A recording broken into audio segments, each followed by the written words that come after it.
bahwa beberapa hal yang Anda lakukan setiap hari mungkin sedang mencuri tahun-tahun dari hidup Anda? Dalam video khusus ini, Anda akan menemukan 13 kebiasaan buruk yang membuat Anda menua lebih cepat dari yang Anda kira. Yang terakhir akan mengejutkan Anda. Tetapi sebelum kita mulai, saya ingin Anda memperhatikan cerita ini dengan seksama, karena hal ini sangat penting untuk memahami pelajaran besar dalam video ini. Di sebuah desa terpencil di Jepang, yang terkenal dengan penduduknya yang berusia ratusan tahun, tinggal seorang pria tua bernama Takeshi. Pada usia 95 tahun, ia memiliki energi lebih dari banyak orang muda dan pikiran yang jernih seperti air mata. Parawan datang dari jauh untuk menanyakan rahasianya.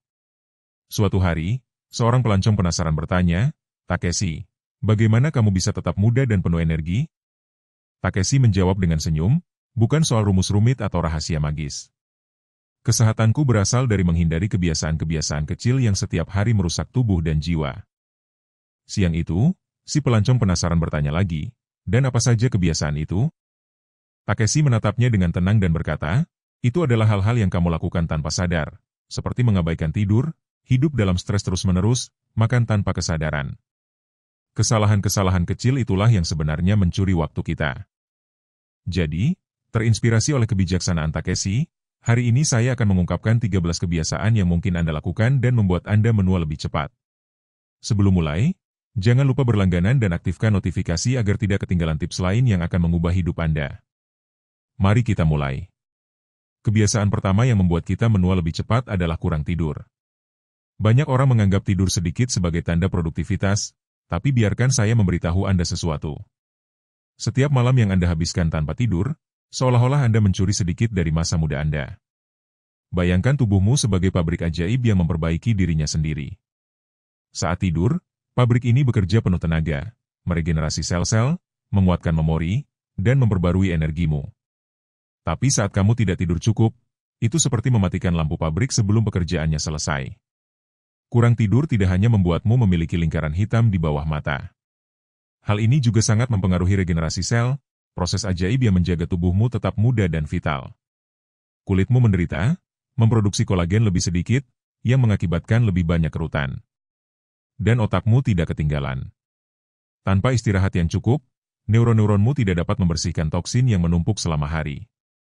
Sebuah studi menarik yang diterbitkan dalam jurnal Sleep mengungkapkan bahwa orang yang tidur kurang dari 6 jam per malam memiliki telomer yang lebih pendek. Apa itu telomer? Mereka seperti penutup pelindung di ujung kromosom kita, dan panjangnya terkait langsung dengan usia biologis kita. Dengan kata lain, tidur kurang secara harfiah membuat Anda menua lebih cepat pada tingkat seluler. Tapi tidak semuanya hilang. Kabar baiknya, Anda dapat membalikan sebagian kerusakan ini hanya dengan tidur lebih lama. Berapa lama yang cukup? Ahli longevita seperti Dr. Matthew Walker, penulis buku Why We Sleep, merekomendasikan antara 7 hingga 9 jam tidur per malam untuk kebanyakan orang dewasa. Saya tahu apa yang Anda pikirkan. Tapi saya punya begitu banyak hal yang harus dilakukan, bagaimana saya bisa tidur sebanyak itu? Pikirkan seperti ini. Tidur bukanlah kemewahan. Itu adalah investasi dalam kesehatan dan masa depan Anda. Di rekening bank kemudahan Anda. Setiap malam tidur yang baik adalah setoran yang akan membuat Anda lebih muda, lebih waspada, dan lebih produktif dalam jangka panjang. Jadi, kali berikutnya Anda tergoda untuk begadang bekerja, menonton serial lain, atau scrolling di ponsel, ingatlah. Kamu menukar jam-jam muda dengan menit-menit hiburan atau kerja. Benarkah itu sepadan? Tapi hati-hati, tidur bukan satu-satunya kebiasaan yang mencuri masa muda kita. Faktanya, ada pencuri diam-diam lain yang mungkin sedang mempercepat jam biologismu saat ini, bahkan saat kamu mendengarkan ini. Stres. Bayangkan tubuhmu sebagai mesin yang terus bekerja. Apa yang menurutmu akan terjadi jika kamu tidak pernah mematikannya? Benar, mesin itu akan aus lebih cepat. Nah, itulah yang kita lakukan pada tubuh kita dengan ritme hidup modern yang sibuk.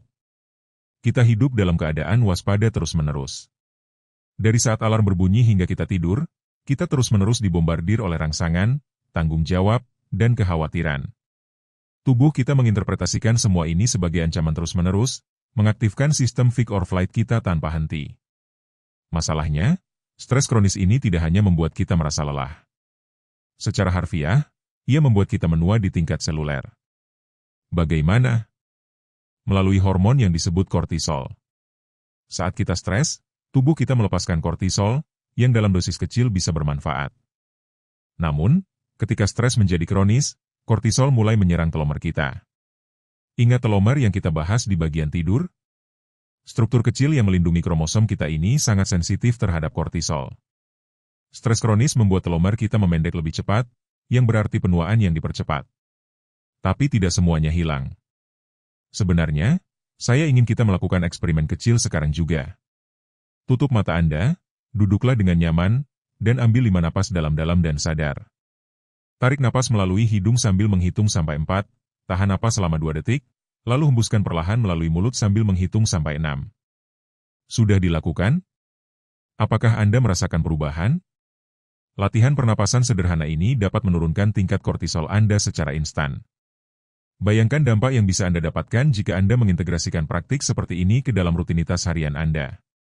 Sebuah studi yang diterbitkan dalam Journal of Aging Research menemukan bahwa orang dengan tingkat stres kronis tinggi memiliki telomer yang tampak 9 hingga 17 tahun lebih tua dari usia kronologis mereka.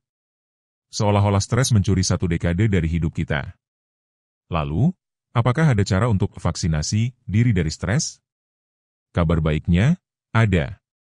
Kita tidak bisa sepenuhnya menghilangkan stres dari hidup kita, tetapi kita bisa mengubah hubungan kita dengannya. Teknik seperti meditasi, olahraga teratur, dan praktik rasa syukur telah terbukti menjadi sekutu yang ampuh dalam mengelola stres. Psikolog Kelly S. 1 MCHE Pronunciation Gonigal, dalam bukunya The Upside of Stress, mengajak kita untuk melihat stres bukan sebagai musuh, melainkan sebagai indikator bahwa ada hal yang penting bagi kita. Dengan mengubah persepsi kita tentang stres, kita dapat mengubah dampaknya pada tubuh kita. Kali berikutnya Anda merasa stres menguasai Anda, ingatlah, Anda memiliki kekuatan untuk mengubah pencuri usia ini menjadi sekutu Anda. Napas dalam, berjalan-jalan di luar ruangan, atau sekadar berhenti sejenak untuk menghargai hal-hal kecil, dapat menjadi senjata rahasia Anda dalam perjuangan melawan penuaan dini. Berbicara tentang perlindungan, kebiasaan berikutnya yang akan kita jelajahi adalah perisai alami melawan laju waktu. Siap untuk mengetahui bagaimana apa yang Anda makan bisa menjadi pertahanan terbaik Anda melawan penuaan? Kita adalah apa yang kita makan, kata pepatah, tapi bagaimana jika saya katakan bahwa kita juga menua seperti cara kita makan? Dalam kehidupan yang sibuk, makanan cepat saji dan olahan telah menjadi hal yang biasa. Itu mudah, cepat, dan ada di mana-mana. Tapi pernahkah Anda bertanya-tanya apa yang sebenarnya dilakukan oleh makanan tersebut pada tubuh Anda? Bayangkan sejenak bahwa tubuh Anda adalah mesin yang dirancang dengan sempurna. Setiap makanan yang Anda konsumsi adalah bahan bakar yang membuatnya berfungsi. Makanan olahan adalah seperti bahan bakar berkualitas rendah, yang meninggalkan residu dan merusak mesin. Mereka secara langsung mempengaruhi DNA dan sel-selmu, membuatmu menua lebih cepat dari yang seharusnya. Tapi jangan panik, ini bukan berarti kamu harus makan brokoli dan ayam setiap hari. Itu adalah mitos yang ingin aku bantah di sini dan sekarang. Diet sehat bisa lezat dan bervariasi. Saya sendiri menikmati diet seimbang yang mencakup karbohidrat seperti pasta dan nasi, protein dari daging merah, ikan, dan daging putih, serta lemak sehat seperti kacang-kacangan. Yang penting adalah memilih makanan alami dan tidak menghilangkan apapun. Sebuah studi yang diterbitkan dalam Journal of the American Heart Association mengungkapkan bahwa orang yang mengikuti diet Mediterania, yang kaya akan buah-buahan, sayuran, biji-bijian utuh, dan lemak sehat, memiliki telomer yang lebih panjang. Ingat telomer? Itu adalah indikator kemudaan sel yang kita bicarakan sebelumnya. Diet sehat secara harfiah membuat Anda tetap muda di tingkat sel. Saya akan berbagi cerita pribadi. 2 tahun lalu, hidup saya tidak teratur. Saya tidak tahu apa yang saya konsumsi. Tapi ketika saya mulai pergi ke gym, saya mulai makan lebih baik dan mengikuti diet seimbang. Dan tahukah Anda? Hidup saya berubah total. Saya menjadi lebih disiplin dalam segala hal. Saya menjadi lebih konsisten. Saya mulai melakukan hal-hal yang, meskipun tidak saya sukai saat itu, saya tahu akan baik untuk saya di kemudian hari. Saya belajar membuat keputusan yang, meskipun menantang, mendekatkan saya pada tujuan saya. Semua, mulai dari kesehatan hingga pola pikir saya, mulai membaik dengan cara yang tidak pernah saya bayangkan. Berikut tips praktisnya. Minggu memiliki 7 hari dan ada 3 makan utama. Tidak apa-apa jika satu makanan tidak sempurna. Ini tentang keseimbangan. Mulailah makan dengan baik dan Anda akan merasakan energi yang lebih dan merasa lebih ternutrisi. Hal ini tercermin dalam semua aspek hidup Anda. Ada sebuah kalimat yang saya sukai dan mengubah perspektif saya. Seseorang yang tidak mampu mengontrol apa yang dimakannya, tidak mampu mengontrol hidupnya dalam segala hal. Pikirkan seseorang yang sukses yang Anda kagumi. Apakah dia bugar atau kelebihan berat badan? Sebagian besar waktu, orang sukses menjaga pola makan mereka karena mereka memahami pentingnya. Jadi, saya mengajak Anda untuk mulai hari ini juga. Diet yang membatasi, tetapi tentang membuat pilihan yang sadar. Setiap suapan penting. Setiap makanan adalah kesempatan untuk memberi nutrisi pada tubuh Anda dan menjaga agar tetap muda. Siap menggunakan garpu Anda sebagai alat permajaan? Namun, diet seimbang tidak berguna jika Anda tidak bergerak. Kebiasaan keempat yang merusak kesehatan Anda adalah gaya hidup sedentari. Bayangkan setiap jam yang Anda habiskan duduk sama seperti merokok sebatang rokok bagi tubuh Anda. Kedengarannya berlebihan, bukan? Ternyata, ilmu pengetahuan memiliki hal yang mengejutkan untuk dikatakan tentang hal ini. Kehidupan modern telah membuat kita menjadi makhluk yang kurang bergerak. Kita menghabiskan berjam-jam di depan layar, di mobil, atau hanya beristirahat di sofa. Namun, gaya hidup yang tampaknya nyaman ini memiliki biaya tersembunyi. Ia mempercepat penuaan kita. Pernahkah Anda memperhatikan bagaimana perasaan Anda setelah seharian duduk? Kekakuan otot, rasa lelah, sekarang kalikan itu dengan tahun-tahun. Bukan hanya tubuhmu yang menderita, pikiranmu juga membayar harganya. Kamu merasa tidak baik tentang dirimu sendiri, kecewa, dan hal itu mengikis kesejahteraan mentalmu. Kurangnya gerakan mempercepat penurunan otot dan kognitif. Ototmu melemah, metabolisme melambat, dan otakmu kehilangan kelincahan. Seolah-olah tubuh Anda masuk ke mode hemat energi. Namun, dengan harga kesehatan dan kemudaan Anda, sebuah studi yang diterbitkan dalam British Journal of Sports Medicine mengungkapkan data yang mengkhawatirkan. Setiap jam yang Anda habiskan duduk, Anda mengurangi harapan hidup Anda sebesar 22 menit. Sadar? Waktu yang Anda kira Anda dapatkan dengan tidak bergerak, sebenarnya Anda hilangkan di akhir hidup Anda. Tapi tidak semuanya hilang. Pertanyaannya adalah, berapa banyak olahraga yang sebenarnya kita butuhkan untuk membalikan efek ini? Kabar baiknya, kamu tidak perlu menjadi atlet olimpiade. Bahkan perubahan kecil pun bisa berdampak besar. Saya sarankan agar setiap hari kamu menghabiskan waktu di luar, minimal 1 jam. Saya tahu terkadang hal itu terasa mustahil. Saya sendiri mengalaminya. Saya begitu sibuk hingga meyakinkan diri sendiri bahwa tidak ada waktu untuk keluar rumah. Tapi biarkan saya katakan sesuatu. Sama seperti kita sebelumnya mengatakan bahwa 7-8 jam tidur adalah hal yang tidak bisa ditawar, ini juga sama. Lebih baik keluar selama 1 jam, karena Anda akan kembali dengan motivasi yang jauh lebih tinggi. Ini seperti saat Anda pergi ke gym dengan sedih dan kemudian pulang dengan bahagia. Itu sering terjadi pada saya. Itu adalah endorfin, hormon kebahagiaan, yang bekerja. Tergantung usiamu, mungkin kamu tidak bisa berolahraga sebanyak itu. Tidak masalah. Aku, misalnya, suka berlari. Aku mulai dengan 2 km dan sekarang aku berlari 15 km seminggu. Tujuan selanjutnya adalah 20 km. Tapi tentu saja aku tidak menyuruhmu berlari atau hal semacam itu. Hanya berjalan-jalan saja bisa membuat keajaiban. Keluar rumah bersama teman, keluar dari zona nyamanmu. Saya sarankan untuk membuat rencana baru setiap minggu, sesuatu yang berbeda. Sama teman atau bahkan sendirian. Yang penting adalah bergerak, mengganti udara, memberi tubuh dan pikiranmu stimulus yang sangat dibutuhkan.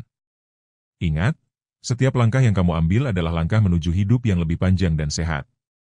Jangan biarkan sofa menjadi musuh terburukmu. Bangun, bergerak, dan rasakan bagaimana tubuh dan pikiranmu berterima kasih padamu. Sebelum melanjutkan ke kebiasaan kelima yang membuatmu menua lebih cepat, jika kamu menyukai video ini, berikan like dan subscribe dengan mengaktifkan notifikasi agar tidak ketinggalan video-video mendatang. Komentar, saya suka video-video ini, jika Anda menikmati konten ini sebanyak saya. Dan beritahu saya apa yang ingin Anda lihat selanjutnya, saya membaca semua komentar Anda. Oh ya, Anda sudah bisa mengunduh e-book eksklusif saya dengan pelajaran terbaik dari kanal ini di tautan komentar yang diposting. Mari terus berkembang bersama. Kebiasaan kelima yang membuat kita menua adalah dehidrasi. Ya, Anda mendengarnya dengan benar. Gelas air yang kamu tunda-tunda itu bisa jadi kunci untuk tetap muda dan vital. Banyak dari kita meremehkan pentingnya minum air secara teratur, tapi percayalah, tubuhmu sedang berteriak meminta air. Bayangkan tubuhmu seperti tanaman.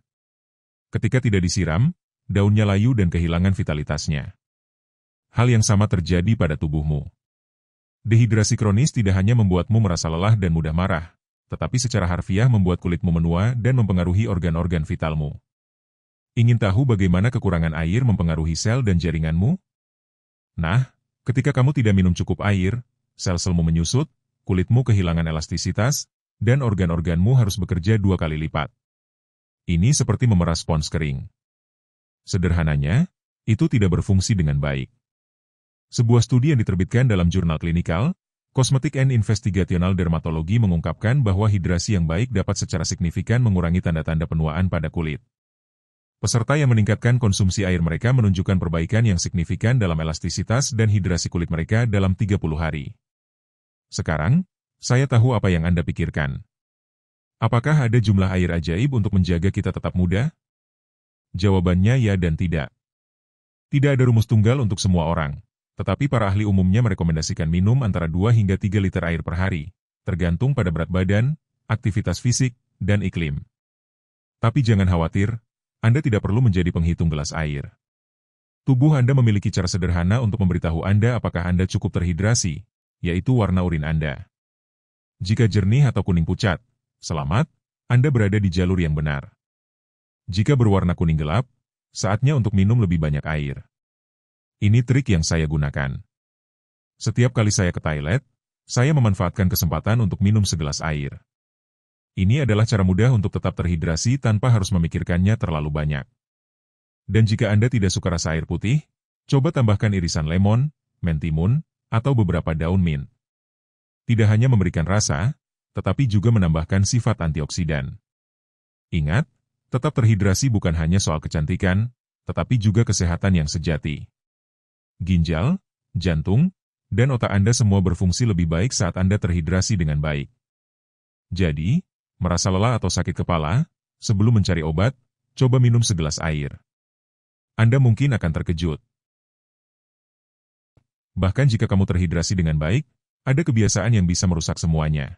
Paparan sinar matahari berlebihan. Kita hidup dalam budaya yang mengagungkan kulit kecoklatan. Kita menghabiskan berjam-jam di bawah sinar matahari mencari warna kecoklatan yang kita kaitkan dengan kesehatan dan kecantikan. Tapi, apa yang akan terjadi jika aku memberitahumu bahwa kesehatan itu hanyalah ilusi? Faktanya, setiap menit yang Anda habiskan di bawah sinar matahari tanpa perlindungan sama saja dengan memutar balik jarum jam kemudaan Anda. Sinar UV matahari seperti anak panah kecil yang menembus kulit Anda dan merusak DNA Anda. Bayangkan kulit Anda sebagai perisai pelindung. Setiap kali Anda terpapar sinar matahari tanpa perlindungan, perisai itu menjadi sedikit lebih lemah. Sinar UV menembus hingga lapisan terdalam kulitmu, menghancurkan kolagen dan elastin yang menjaga kulit tetap kencang dan muda. Tahukah kamu bahwa 80% penuaan kulit yang terlihat disebabkan oleh paparan sinar matahari? Sebuah studi yang diterbitkan dalam New England Journal of Medicine menampilkan foto mengerikan seorang sopir truk berusia 69 tahun. Sisi wajahnya yang terpapar sinar matahari selama bertahun-tahun mengemudi tampak 20 tahun lebih tua daripada sisi yang terlindungi oleh jendela truk. Seolah-olah matahari telah mencuri 2 dekade kemudaan dari satu sisi wajahnya. Sekarang, pasti Anda bertanya-tanya, apakah mungkin memperbaiki semua kerusakan sinar matahari yang terakumulasi ini? Kabar baiknya adalah ya, hingga batas tertentu. Kulit Anda memiliki kemampuan luar biasa untuk beregenerasi. Produk dengan bahan seperti retinol, vitamin C, dan asam hyaluronat dapat membantu merangsang produksi kolagen dan memperbaiki sebagian kerusakan. Namun, kunci sebenarnya ada pada pencegahan. Menggunakan tabir surya setiap hari, bahkan di hari berawan, seperti memiliki perisai tak terlihat melawan penuaan. Dan tidak, kamu tidak perlu mengorbankan hari-hari di pantai. Pastikan saja menggunakan tabir surya yang baik, cari naungan, dan batasi paparan sinar matahari pada jam-jam puncak. Ingat, kulit yang kecoklatan hanyalah respons putus asa kulit Anda terhadap kerusakan sinar matahari. Jadi, kali berikutnya Anda tergoda untuk berjemur, pikirkan diri Anda di masa depan. Apakah Anda lebih suka beberapa hari berkilau atau kulit yang cerah dan muda selama bertahun-tahun? Tapi hati-hati, matahari bukanlah satu-satunya faktor eksternal yang membuat kita menua. Kita beralih dari sinar matahari yang membakar ke awan beracun. Pernahkah Anda bertanya-tanya mengapa beberapa perokok tampak menua dalam semalam? Jawabannya ada di setiap hisapan, dan lebih mengejutkan dari yang Anda bayangkan. Banyak orang berpikir bahwa merokok hanya berdampak pada paru-paru, tetapi kenyataannya jauh lebih mengerikan. Tembakau seperti pencuri diam yang mencuri waktu dari hidup Anda dengan setiap batang rokok. Bayangkan setiap kali Anda merokok, Anda sedang memutar balik jarum jam kemudaan Anda. Kedengarannya berlebihan, bukan? Siapkan diri Anda, karena data-data ini akan membuat Anda terkejut. Tembakau tidak memandang bulu, ia mempercepat penuaan di hampir semua organ tubuh Anda. Kulitmu, kartu nama yang kamu rawat dengan baik, menderita parah. Asap rokok menghancurkan kolagen dan elastin, meninggalkan kerutan dini dan warna kulit kusam. Hisapan menggambar garis baru di wajahmu. Tapi itu belum semuanya. Pembuluh darahmu juga membayar harganya. Tembakau mengeraskan dan menyempitkan pembuluh darah, menghambat sirkulasi. Hal ini tidak hanya meningkatkan risiko penyakit jantung, tetapi juga merampas kilau sehat Anda. Dan jangan bicara tentang DNA Anda. Setiap batang rokok seperti serangan kecil terhadap gen Anda, meningkatkan risiko mutasi dan penyakit. Ingin tahu sesuatu yang mengejutkan? Sebuah studi yang diterbitkan dalam Scientific Reports mengungkapkan bahwa perokok memiliki usia biologis hingga 7 tahun lebih tua dari usia kronologis mereka. Bayangkan berusia 40 tahun, tetapi tubuh Anda berperilaku seolah-olah berusia 47 tahun. Itu seperti memberikan tahun-tahun hidupmu kepada tembakau. Sekarang, pasti kamu bertanya-tanya, bagaimana jika saya sudah merokok selama bertahun-tahun? Apakah ada harapan? Kabar baiknya adalah ya. Tubuhmu memiliki kemampuan pemulihan yang luar biasa. Hanya 20 menit setelah rokok terakhir Anda, detak jantung dan tekanan darah Anda mulai kembali normal. Dalam 24 jam, risiko serangan jantung mulai berkurang, tetapi keajaiban sesungguhnya terjadi seiring waktu. Setelah setahun tidak merokok, risiko penyakit jantung koroner Anda berkurang setengah. Dan dalam 10 tahun, risiko kanker paru-paru Anda turun menjadi setengah dari seorang perokok. Ini seperti memberi tubuh Anda tiket kembali ke masa muda. Ingat, tidak pernah terlalu terlambat untuk berhenti merokok. Setiap rokok yang tidak Anda hisap adalah hadiah untuk diri Anda di masa depan. Jadi, saat Anda merasa tergoda untuk menyalakan rokok, pikirkanlah sebagai kesempatan untuk memutar jam muda Anda ke arah yang benar. Sekarang, dari asap beracun, kita beralih ke racun cair yang banyak dianggap tidak berbahaya. Bayangkan setiap toas sebenarnya adalah perpisahan kecil dengan masa mudamu. Kedengarannya berlebihan, bukan? Siapkan dirimu, karena apa yang akan kamu temukan tentang alkohol akan membuatmu mempertimbangkan kembali gelas berikutnya. Di masyarakat kita, konsumsi alkohol yang sering telah menjadi hal yang biasa sehingga kita hampir tidak pernah mempertanyakannya. Segelas anggur dengan makan malam, beberapa bir dengan teman-teman, terdengar tidak berbahaya, bukan? Tapi, bagaimana jika saya katakan bahwa setiap tegukan mempercepat proses penuaan tubuh Anda? Alkohol seperti pencuri diam yang mengambil potongan-potongan kemudaan Anda tanpa Anda sadari. Alkohol dehidrasi tubuh dan merusak sel-sel Anda, membuat Anda menua lebih cepat. Pernahkah Anda merasa lelah dan tidak nyaman keesokan harinya setelah malam yang penuh pesta? Rasa lelah dan tidak nyaman itu bukan hanya hangover, itu tubuh Anda berteriak bahwa Anda sedang menua secara prematur. Mari kita lihat bagaimana alkohol memengaruhi bagian-bagian berbeda dari tubuhmu. Hati, organ luar biasa yang memproses segala sesuatu yang kamu konsumsi, menderita secara khusus. Alkohol membebani hati, menyebabkan penumpukan lemak dan peradangan. Ini seperti meminta filter air untuk membersihkan minyak. Itu bukan fungsinya. Otakmu juga tidak luput. Alkohol mengganggu neurotransmitter Anda dan dapat menyebabkan kerusakan jangka panjang pada memori dan kemampuan kognitif Anda. Ingat momen-momen malam yang tidak bisa Anda ingat? Itu bukan sihir, itu otak Anda yang memberitahu Anda bahwa ia sedang menderita. Dan jangan bicara tentang kulit Anda. Kulit dan merampas nutrisi esensial. Pernah perhatikan bagaimana kulitmu terlihat setelah malam minum-minum? Kulit pucat dan lingkaran hitam di bawah mata bukan kebetulan. Sebuah studi yang diterbitkan dalam British Medical Journal mengungkapkan hal yang mengejutkan. Orang yang minum berlebihan bisa kehilangan hingga 28 tahun kehidupan sehat. Bayangkan, itu seperti memberikan hampir 3 dekade hidupmu pada alkohol. Sekarang aku tahu apa yang kamu pikirkan. Apakah ada batas aman konsumsi alkohol? Jawabannya tidak sesederhana itu. Meskipun beberapa studi menyarankan bahwa konsumsi sangat moderat mungkin memiliki beberapa manfaat, kenyataannya tidak ada batas konsumsi yang sepenuhnya aman. Rekomendasi saat ini menyarankan bahwa, jika Anda memutuskan untuk minum, lakukanlah dengan moderat. Ini berarti tidak lebih dari 1 minuman per hari untuk wanita dan hingga 2 untuk pria. Dan tidak, Anda tidak bisa menabung minuman Anda untuk akhir pekan. Ingat, setiap kali Anda mengangkat gelas, Anda sedang membuat pilihan. Apakah momen kenikmatan itu sepadan dengan kesehatan dan masa muda Anda dalam jangka panjang?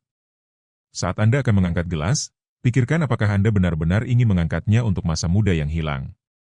Namun, hati-hati, bahkan jika Anda tidak menyentuh setetes alkohol pun, ada kebiasaan umum lain yang mungkin membuat Anda menua tanpa disadari, kurangnya interaksi sosial. Di era digital ini, di mana interaksi tatap muka semakin jarang, isolasi sosial telah menjadi epidemi yang diam-diam. Kita menghabiskan berjam-jam menggulir ponsel, merasa terhubung, tetapi kenyataannya kita belum pernah sebegitu sendirian. Dan isolasi ini memiliki harga. Ia mempercepat penuaan kita. Kesepian kronis tidak hanya membuatmu merasa sedih secara emosional, tetapi secara harfiah membuat otakmu menua dan melemahkan sistem kekebalan tubuhmu. Bayangkan otakmu sebagai otot, tanpa latihan interaksi sosial, ia mulai melemah. Koneksi saraf melemah dan kemampuan kognitifmu menurun. Ini seperti otak Anda berkarat karena kurang digunakan. Sebuah studi menarik yang diterbitkan dalam Journal of Health and Social Behavior mengungkapkan bahwa orang dengan hubungan sosial yang kuat hidup rata-rata 7-5 tahun lebih lama daripada mereka yang terisolasi. Anda menyadarinya. Teman-temanmu bisa jadi sumber awet mudamu. Sekarang pasti kamu bertanya-tanya, berapa banyak interaksi sosial yang aku butuhkan untuk tetap muda? Jawabannya bukan angka ajaib. Tapi para ahli menyarankan bahwa memiliki setidaknya 3 interaksi sosial yang berarti setiap hari bisa melakukan keajaiban bagi kesehatan mental dan fisikmu. Saya akan berbagi cerita pribadi. Beberapa bulan lalu, saya memutuskan untuk menantang diri sendiri. Saya mulai berbicara setiap hari dengan beberapa orang asing. Ya, seperti yang kamu dengar. Awalnya terasa canggung. Saya secara alami introvert dan ide memulai percakapan dengan orang asing membuat saya gugup.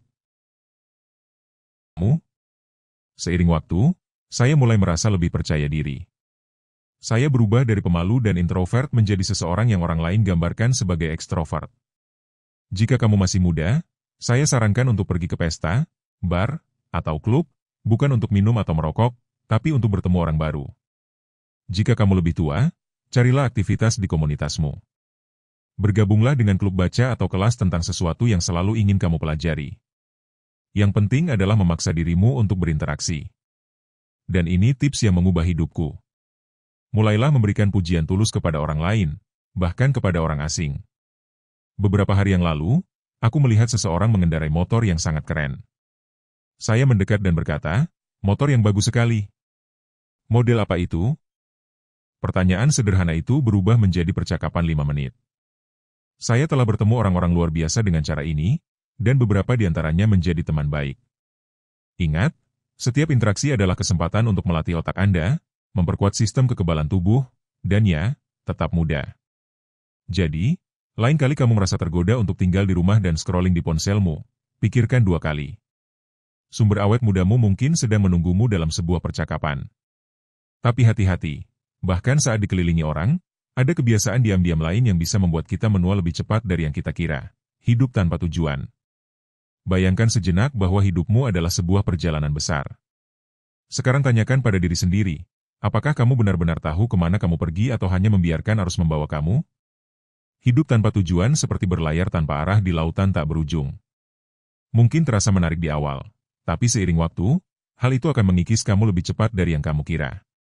Seperti setiap hari adalah pertempuran kecil melawan diri sendiri, tanpa tahu mengapa atau untuk apa kamu berjuang. Filsuf Friedrich Nietzsche pernah berkata, siapa yang memiliki alasan untuk hidup dapat menahan hampir segala cara, dan dia benar. Ketika kamu memiliki tujuan yang jelas, setiap rintangan menjadi tantangan yang menarik, setiap kegagalan menjadi pelajaran berharga. Tapi tanpa alasan itu, bahkan hambatan terkecil pun bisa terasa seperti gunung yang tak bisa didaki. Pernahkah kamu bertanya-tanya mengapa beberapa orang tampak menua lebih lambat? Itu bukan sihir atau genetika, melainkan tujuan. Sebuah studi yang dilakukan oleh peneliti dari Universitas Rush di Chicago menemukan bahwa orang-orang dengan rasa tujuan yang kuat dalam hidup memiliki 30% lebih kecil kemungkinan untuk meninggal selama periode pemantauan 8 tahun.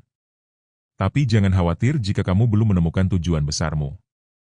Ini bukan tentang memiliki misi besar yang mengubah dunia. Terkadang tujuan bisa sesederhana menjadi orang tua terbaik yang bisa Anda jadi, belajar sesuatu yang baru setiap hari, atau sekadar membuat seseorang tersenyum. Psikolog Viktor Frankl, seorang penyintas Holocaust, menulis dalam bukunya Man's Search for Meaning. Hidup bukanlah terutama tentang pencarian kesenangan, seperti yang diyakini Freud, atau pencarian kekuasaan, seperti yang diajarkan Alfred Adler, melainkan tentang pencarian makna. Dan makna itu, tujuan itu, adalah sekutu terbaikmu melawan penuaan dini. Jadi, saya mengusulkan sebuah latihan kecil. Malam ini sebelum tidur, tanyakan pada dirimu, apa yang membuatku bersemangat? Apa yang membuatku merasa hidup? Jangan cari jawaban yang besar. Terkadang tujuan tersembunyi dalam hal-hal sederhana. Ingat, hidup dengan tujuan bukan berarti memiliki segalanya teratur. Memiliki kompas di tengah badai. Mungkin kamu tidak tahu persis kemana akan pergi, tapi setidaknya kamu tahu arah yang kamu tuju. Dan siapa tahu, mungkin kamu akan menemukan bahwa tujuanmu hanyalah hidup setiap hari sepenuhnya, menghargai setiap momen, dan terus berkembang.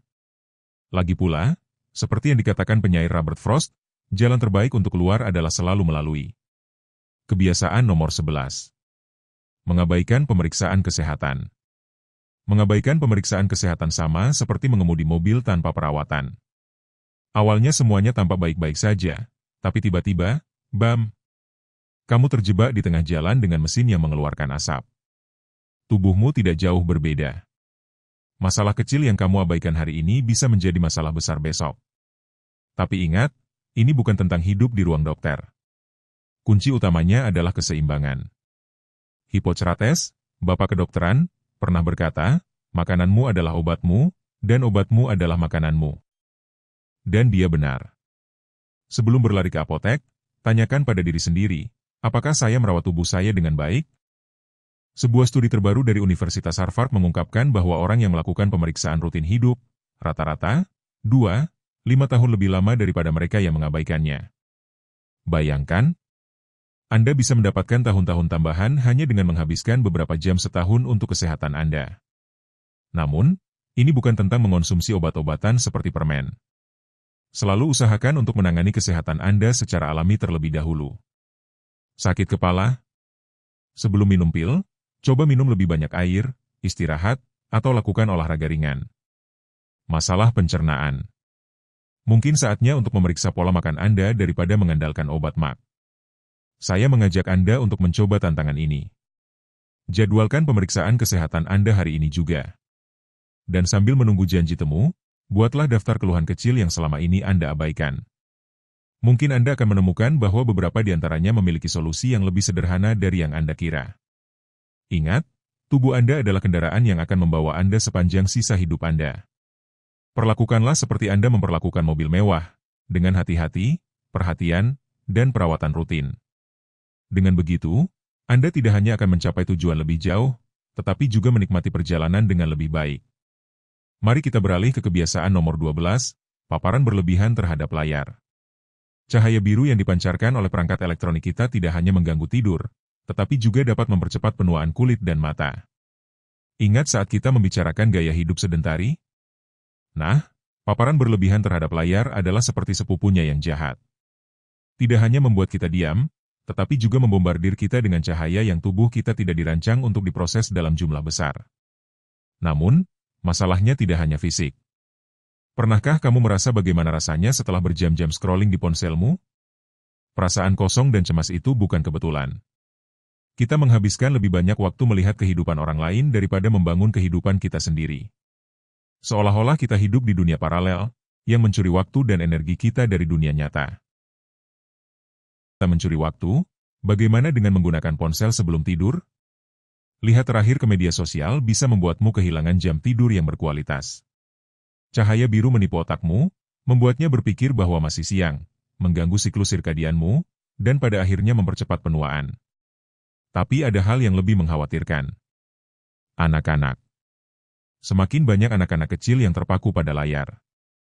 Saya pernah melihat anak berusia 2 tahun melihat ponsel ibunya atau ayahnya di restoran. Seberapa jauh kita telah pergi? Saya mendapatkan ponsel pertama saya pada usia 11 tahun, dan jujur saja, sekarang saya berharap tidak mendapatkannya hingga usia 15 tahun. Saya merindukan sore-sore ketika saya dan teman-teman saya keluar bermain sepak bola atau petak umpet. Sekarang semua anak-anak sibuk dengan ponsel mereka, dan itu adalah kesalahan kita, masyarakat yang telah kita ciptakan. Kita mencuri masa kecil mereka, momen-momen bermain dan penemuan yang krusial bagi perkembangan mereka. Apa yang bisa kita lakukan? Mulailah dengan membaca buku yang bagus, keluar untuk berjalan-jalan, atau menelepon teman. Kehidupan di balik layar adalah fiksi, tapi waktu yang kita buang sangat nyata. Coba tinggalkan media sosial selama sehari dan perhatikan bagaimana perasaanmu. Kamu mungkin akan merasakan perbedaan dalam suasana hati dan energimu. Ingat, setiap menit yang kamu habiskan di depan layar adalah menit yang tidak kamu nikmati sepenuhnya. Itu adalah menit yang bisa kamu gunakan untuk menciptakan kenangan, bergerak, atau terhubung dengan orang lain secara nyata. Jadi, kali berikutnya kamu merasa tergoda untuk tenggelam dalam dunia digital, tanyakan pada diri sendiri. Apakah aku sedang membangun hidupku atau hanya menonton hidup orang lain? Dan kita sampai pada kebiasaan terakhir, dan bagi saya ini yang paling penting. Ini adalah sesuatu yang sering kita abaikan, tetapi memiliki dampak besar pada kesehatan dan kebahagiaan kita. Pikirkan kali terakhir Anda tertawa sampai perut Anda sakit. Berapa lama waktu yang telah berlalu? Jika Anda tidak bisa mengingatnya, mungkin Anda menua lebih cepat dari yang Anda kira. Kekurangan tawa dan kesenangan bukan hanya masalah suasana hati, tetapi juga kebiasaan yang mempercepat penuaan dengan cara yang tidak kamu bayangkan. Terkadang kita marah dan berteriak, berhenti melihat keindahan hidup, tetapi tahukah kamu? Sikap itu mencuri tahun-tahun dari hidup kita. Lihatlah, beberapa bulan terakhir ini sulit bagi saya. Tahun ini secara umum adalah tahun terbaik saya dalam hal pertumbuhan pribadi dan pencapaian, tetapi juga yang paling sulit. Saya telah mengalami banyak hal baru, dan itu membawa banyak masalah yang harus diselesaikan, terkadang tanpa tahu cara melakukannya. Dan jika ada satu hal yang membantu saya melewati masa-masa sulit ini, itu adalah berada bersama teman, keluarga, dan orang-orang terkasih. Ketika kamu bersama mereka, kamu melihat segala sesuatu dari sudut pandang yang berbeda. Itulah mengapa aku selalu mengatakan bahwa sangat penting untuk dikelilingi oleh orang-orang positif yang membantu kamu mencapai tujuanmu. Kamu adalah rata-rata dari 5 orang di sekitarmu, dan ini bukan hanya kalimat indah, ini adalah kenyataan murni. Kebahagiaan hidupmu sangat bergantung pada lingkunganku. Terlalu banyak, menurutku. Itulah mengapa sangat penting untuk mengelilingi dirimu dengan orang-orang yang berharga dan melepaskan mereka yang tidak memberikan kontribusi atau tidak menghargai dirimu sebagaimana mestinya. Lingkaran sosial Anda tidak hanya mempengaruhi suasana hati Anda, tetapi juga kesehatan dan umur panjang Anda. Studi telah menunjukkan bahwa tertawa secara teratur dapat memperkuat sistem kekebalan tubuh, mengurangi stres, dan meningkatkan kesehatan kardiovaskular. Ini seperti olahraga untuk tubuh dan pikiran, tetapi jauh lebih menyenangkan. Saat tertawa, kamu melepaskan endorfin, hormon kebahagiaan, yang tidak hanya membuatmu merasa baik, tetapi juga memiliki efek anti penuaan. Jadi, bagaimana kita bisa menambahkan lebih banyak tawa dan kesenangan dalam hidup kita? Mulailah dengan secara aktif mencari momen-momen kebahagiaan. Tonton komedi yang selalu membuatmu tertawa. Habiskan waktu dengan teman-teman yang membuatmu merasa baik, atau coba sesuatu yang baru dan menarik. Kesenangan tidak harus rumit. Terkadang, momen-momen sederhana adalah yang paling membuat kita tertawa. Ingat, hidup adalah perjalanan, dan terserah kita untuk membuatnya seseru mungkin. Lebih dari sekadar kebiasaan untuk tidak menua, ini adalah prinsip-prinsip yang seharusnya kita ikuti untuk menjalani perjalanan ini, yang disebut hidup, sebaik mungkin. Jika Anda sudah sampai di sini, tulis di komentar, hidup panjang dan bahagia. Begitu saya tahu siapa yang berhasil sampai akhir video. Jangan lupa untuk like, subscribe, dan aktifkan notifikasi untuk konten serupa di masa depan. Bagikan video ini dengan orang-orang terkasih agar mereka bisa menerapkan kebijaksanaan ini mulai hari ini. Dan ingat untuk klik tautan di komentar yang dipin untuk mendapatkan e-book eksklusif dari channel ini. Salam hangat dan sampai jumpa di video berikutnya. Bayangkan Anda sedang mengemudi di jalan dan Anda tiba di lampu lalu lintas. Anda tahu bahwa ketika berwarna hijau Anda dapat melanjutkan perjalanan tanpa masalah. Ketika berwarna kuning, itu adalah peringatan untuk berhati-hati dan ketika berwarna merah Anda harus berhenti total. Sekarang pikirkanlah orang-orang yang Anda bantu dalam hidup Anda seperti lampu lalu lintas tersebut. Ada orang yang memberi Anda lampu hijau, mendorong Anda maju, bergerak maju bersama Anda, membiarkan diri mereka dibantu dan membuat kemajuan. Orang lain seperti lampu kuning, mereka membuat Anda ragu-ragu, mereka sedikit memperlambat Anda, tetapi dengan sedikit perhatian Anda dapat melanjutkan. Dan kemudian ada orang-orang dengan lampu merah, orang-orang yang menghentikan Anda sepenuhnya, menghabiskan waktu dan energi Anda tanpa memberi Anda imbalan apapun atau yang membawa masalah mereka kepada Anda, tetapi tidak membiarkan diri mereka dibantu. Seperti lampu merah, beberapa orang tidak mengubah sifat mereka, tidak peduli seberapa keras Anda mencoba untuk membantu mereka.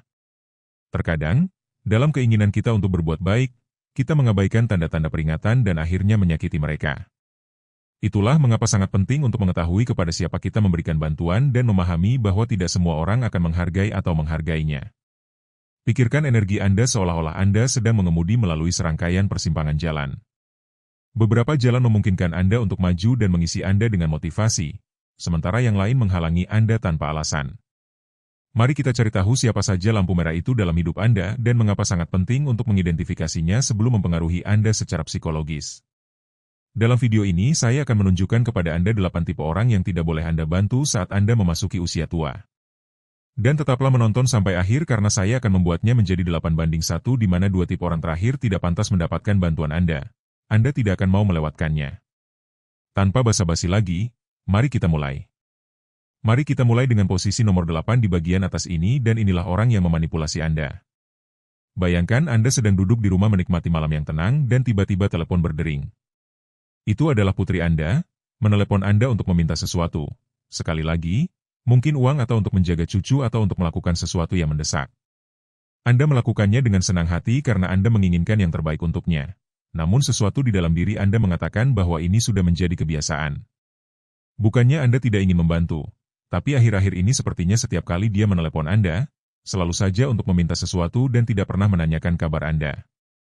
Terkadang dalam hidup, terutama ketika kita telah hidup selama bertahun-tahun, kita menjadi begitu terbiasa memberi sehingga kita tidak lagi memperhatikan ketika seseorang mengambil terlalu banyak. Ini seperti ketika Anda memiliki toples permen di atas meja dan sedikit demi sedikit seseorang mengambilnya satu demi satu hingga tiba-tiba toples itu kosong dan Anda tidak menyadarinya. Begitu juga dengan beberapa orang, mereka mengambil waktu Anda, energi Anda, kemurahan hati Anda dan Anda terlambat menyadari bahwa Anda tidak punya apa-apa lagi untuk diri Anda sendiri. Ini tidak berarti bahwa keluarga atau orang yang kita cintai selalu memiliki niat buruk, tetapi dari waktu ke waktu mereka mungkin secara tidak sengaja melewati batas di mana, alih-alih meminta bantuan Anda, mereka mulai mengambil keuntungan dari Anda. Dan Anda, dengan hati yang murah hati dan pengalaman hidup Anda, terus memberi, karena Anda merasa sulit untuk mengatakan tidak. Pikirkanlah seperti ini. Ketika Anda menolong seseorang, itu seperti meminjamkan payung Anda di hari hujan, tetapi jika orang tersebut tidak pernah mengembalikan payung Anda dan setiap kali hujan turun mereka meminta payung yang lain, akan tiba saatnya Anda kehabisan payung untuk diri Anda sendiri. Contoh yang baik adalah jika anak perempuan atau laki-laki Anda meminta Anda untuk menjaga cucu-cucu Anda. Pada awalnya Anda akan dengan senang hati melakukannya, namun lama-kelamaan hal ini akan membuat Anda menjadi pengasuh resmi keluarga. Ketika suatu hari Anda mengatakan kepada mereka bahwa Anda tidak bisa karena ada janji dengan dokter atau Anda ingin bepergian, yaitu menjalani hidup Anda, mereka mungkin akan membuat Anda merasa tidak enak dengan komentar seperti, "Bagaimana kamu bisa melakukan itu? Kamu tidak pernah membantu saya atau kamu selalu memikirkan diri sendiri, seolah-olah kamu egois karena memprioritaskan kesehatan atau hidupmu." Hal ini tidak jarang terjadi, terutama bagi mereka yang telah menghabiskan seluruh hidupnya untuk merawat orang lain. Terkadang kita menjadi sangat baik dalam membantu sehingga kita lupa bahwa kita juga memiliki hak untuk menjaga diri kita sendiri.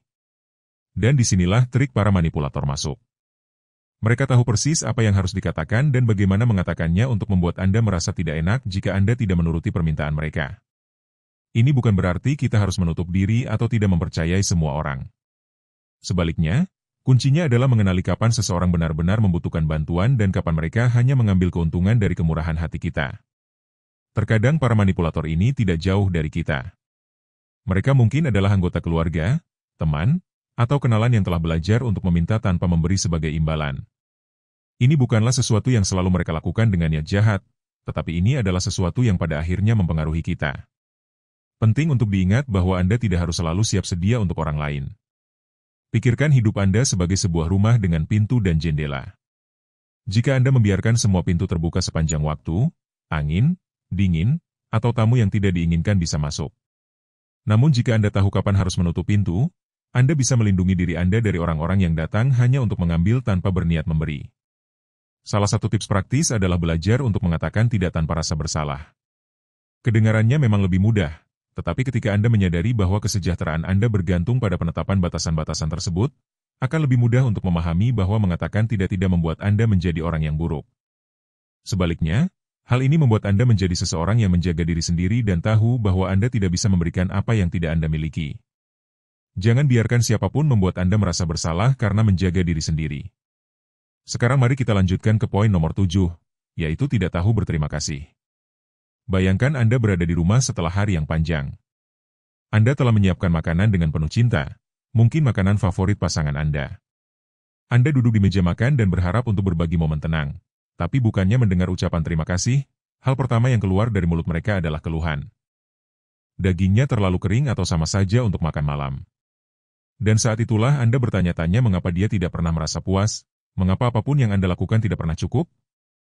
Hidup dengan seseorang yang tidak tahu berterima kasih di usia tua adalah seperti mencoba mengisi panci yang berlubang di bagian bawahnya. Tidak peduli berapa banyak air yang Anda masukkan ke dalamnya, pot itu tidak akan pernah penuh. Anda terus menuangkan lebih banyak dan lebih banyak lagi, berharap suatu hari nanti pot itu akan menampung sesuatu, tetapi kenyataannya pot itu selalu berakhir kosong. Ini tidak berarti bahwa pasangan Anda tidak mencintai Anda, tetapi terkadang ada orang yang, karena cara mereka, tidak menghargai semua yang Anda lakukan untuk mereka. Anggap saja seperti tanaman yang tidak berbunga, tidak peduli seberapa banyak Anda menyiram dan merawatnya. Ada saatnya Anda bertanya-tanya apakah Anda mencurahkan energi Anda di tempat yang tepat. Terkadang komentar-komentar kecil dari pasangan Anda, keluhan-keluhan yang terus-menerus, tidak lebih dari tanda-tanda seseorang yang telah kehilangan kemampuan untuk melihat hal yang baik yang ada di depan matanya. Contoh yang jelas dari situasi ini dapat dilihat pada kasus seorang wanita yang telah menikah selama lebih dari 30 atau 40 tahun, dan ia merasa frustasi karena suaminya tidak menghargai apapun yang ia lakukan untuknya. Padahal dia memasak dengan hati-hati, menjaga rumah tetap bersih dan selalu bersedia mendengarkannya. Suaminya hanya akan mengungkit hal-hal yang tidak sesuai dengan keinginannya. Terkadang cara terbaik untuk menghadapi orang yang sudah mendarah daging adalah dengan mengambil langkah mundur. Ini bukan tentang berhenti mencintai atau menjadi egois, tapi tentang menetapkan batasan yang sehat. Karena jika kita selalu memberi, mengharapkan rasa terima kasih, kita akan melelahkan diri kita sendiri. Dan jika rasa terima kasih itu tidak kunjung datang, kita akan mulai merasa kesal. Dan kebencian, percayalah, adalah musuh terburuk dari sebuah hubungan yang sehat. Ini bukan tentang meninggalkan pasangan Anda atau berhenti melakukan apa yang ada di hati Anda, ini tentang menyadari bahwa Anda tidak dapat mengisi kekosongan emosional orang lain. Jika seseorang tidak menghargai apa yang mereka miliki, itu adalah pertarungan yang tidak bisa Anda menangkan. Terkadang orang yang tidak bersyukur terlalu fokus pada apa yang tidak mereka miliki sehingga mereka lupa berapa banyak yang sudah mereka miliki. Rasa syukur itu seperti matahari, tanpanya tidak ada tanaman yang bisa tumbuh. Dan memang benar, jika hubungan Anda dan pasangan sedang layu, mungkin saja sinar matahari dari rasa syukur itu hilang. Namun seperti halnya tanaman, terkadang sebuah hubungan membutuhkan waktu untuk melewati masa-masa kering agar Anda berdua dapat menyadari apa yang sebenarnya Anda butuhkan. Daripada terus merasa frustrasi karena pasangan Anda tidak menghargai apa yang Anda lakukan, mulailah menghargai apa yang pasangan Anda lakukan untuk Anda. Jangan lupakan diri Anda sendiri. Mungkin dengan melihat Anda memprioritaskan kesejahteraan Anda, dia juga akan mulai menyadari kurangnya rasa syukur dalam hidup Anda dan mengubah sikapnya. Dan jika Anda memutuskan untuk terus membantu, lakukanlah karena Anda benar-benar ingin melakukannya, bukan karena Anda mengharapkan pengakuan. Rasa terima kasih yang tulus tidak selalu datang dalam bentuk kata-kata, tetapi ketika Anda belajar untuk menetapkan batasan-batasan Anda sendiri, Anda akan menyadari bahwa menjaga diri sendiri sama pentingnya dengan menjaga orang lain. Sekarang kita sampai pada tipe orang keenam yang tidak boleh Anda bantu, yaitu mereka yang malas. Sekarang kita akan berbicara tentang tipe orang yang dapat menjadi tantangan bagi mereka yang berusia lanjut, mereka yang tampaknya memiliki hubungan yang rumit dengan usaha. Kadang-kadang Anda dapat mengamati seseorang yang tampaknya memiliki alergi terhadap pekerjaan, selalu dikelilingi oleh alasan untuk tidak melakukan apapun, seolah-olah sofa adalah kerajaan mereka dan remote control adalah teman setia mereka. Bayangkan Anda sedang berada di sebuah pertemuan keluarga dan seseorang mengatakan bahwa mereka tidak dapat membantu pekerjaan rumah, dengan berbagai alasan. Dia tidak mengangkat piring, dia tidak menyapu, dia tidak mencuci piring, bahkan tidak cukup sekalipun untuk mengatakan, ya, dia melakukan sesuatu. Beginilah penampilan kungkang profesional, seorang ahli sejati dalam seni tidak bertindak. Meskipun terlihat lucu, hal ini mengajarkan kita tentang pentingnya usaha dalam hidup kita. Beberapa orang tampaknya telah menemukan cara hidup di mana hari esok adalah mantra mereka. Mungkin Anda pernah bertemu dengan seseorang yang selalu berjanji untuk mulai berolahraga, tapi tidak pernah melakukannya. Dalam pikiran mereka, hari esok adalah tempat yang ajaib di mana semua tugas menumpuk, tapi kenyataannya hari esok tidak pernah datang. Sangat mudah untuk jatuh ke dalam perangkap kemalasan, terutama jika Anda tinggal di lingkungan di mana kelambanan adalah hal yang biasa. Menunda-nunda dapat menjadi teman yang buruk dalam hidup, terutama bagi mereka yang ingin tetap aktif dan sehat. Ketika seorang lansia dikelilingi oleh teman-teman yang lebih suka tinggal di rumah menonton TV daripada berjalan-jalan atau berpartisipasi dalam kegiatan, ia cenderung mulai mengadopsi gaya hidup yang sama. Ini bukan tentang memutuskan hubungan dengan mereka yang lebih suka tidur siang daripada keluar dan berolahraga, tapi berhati-hatilah. Mengelilingi diri Anda dengan orang-orang yang tidak mau berusaha dapat membuat Anda merasa terjebak dalam pusaran ketidakaktifan.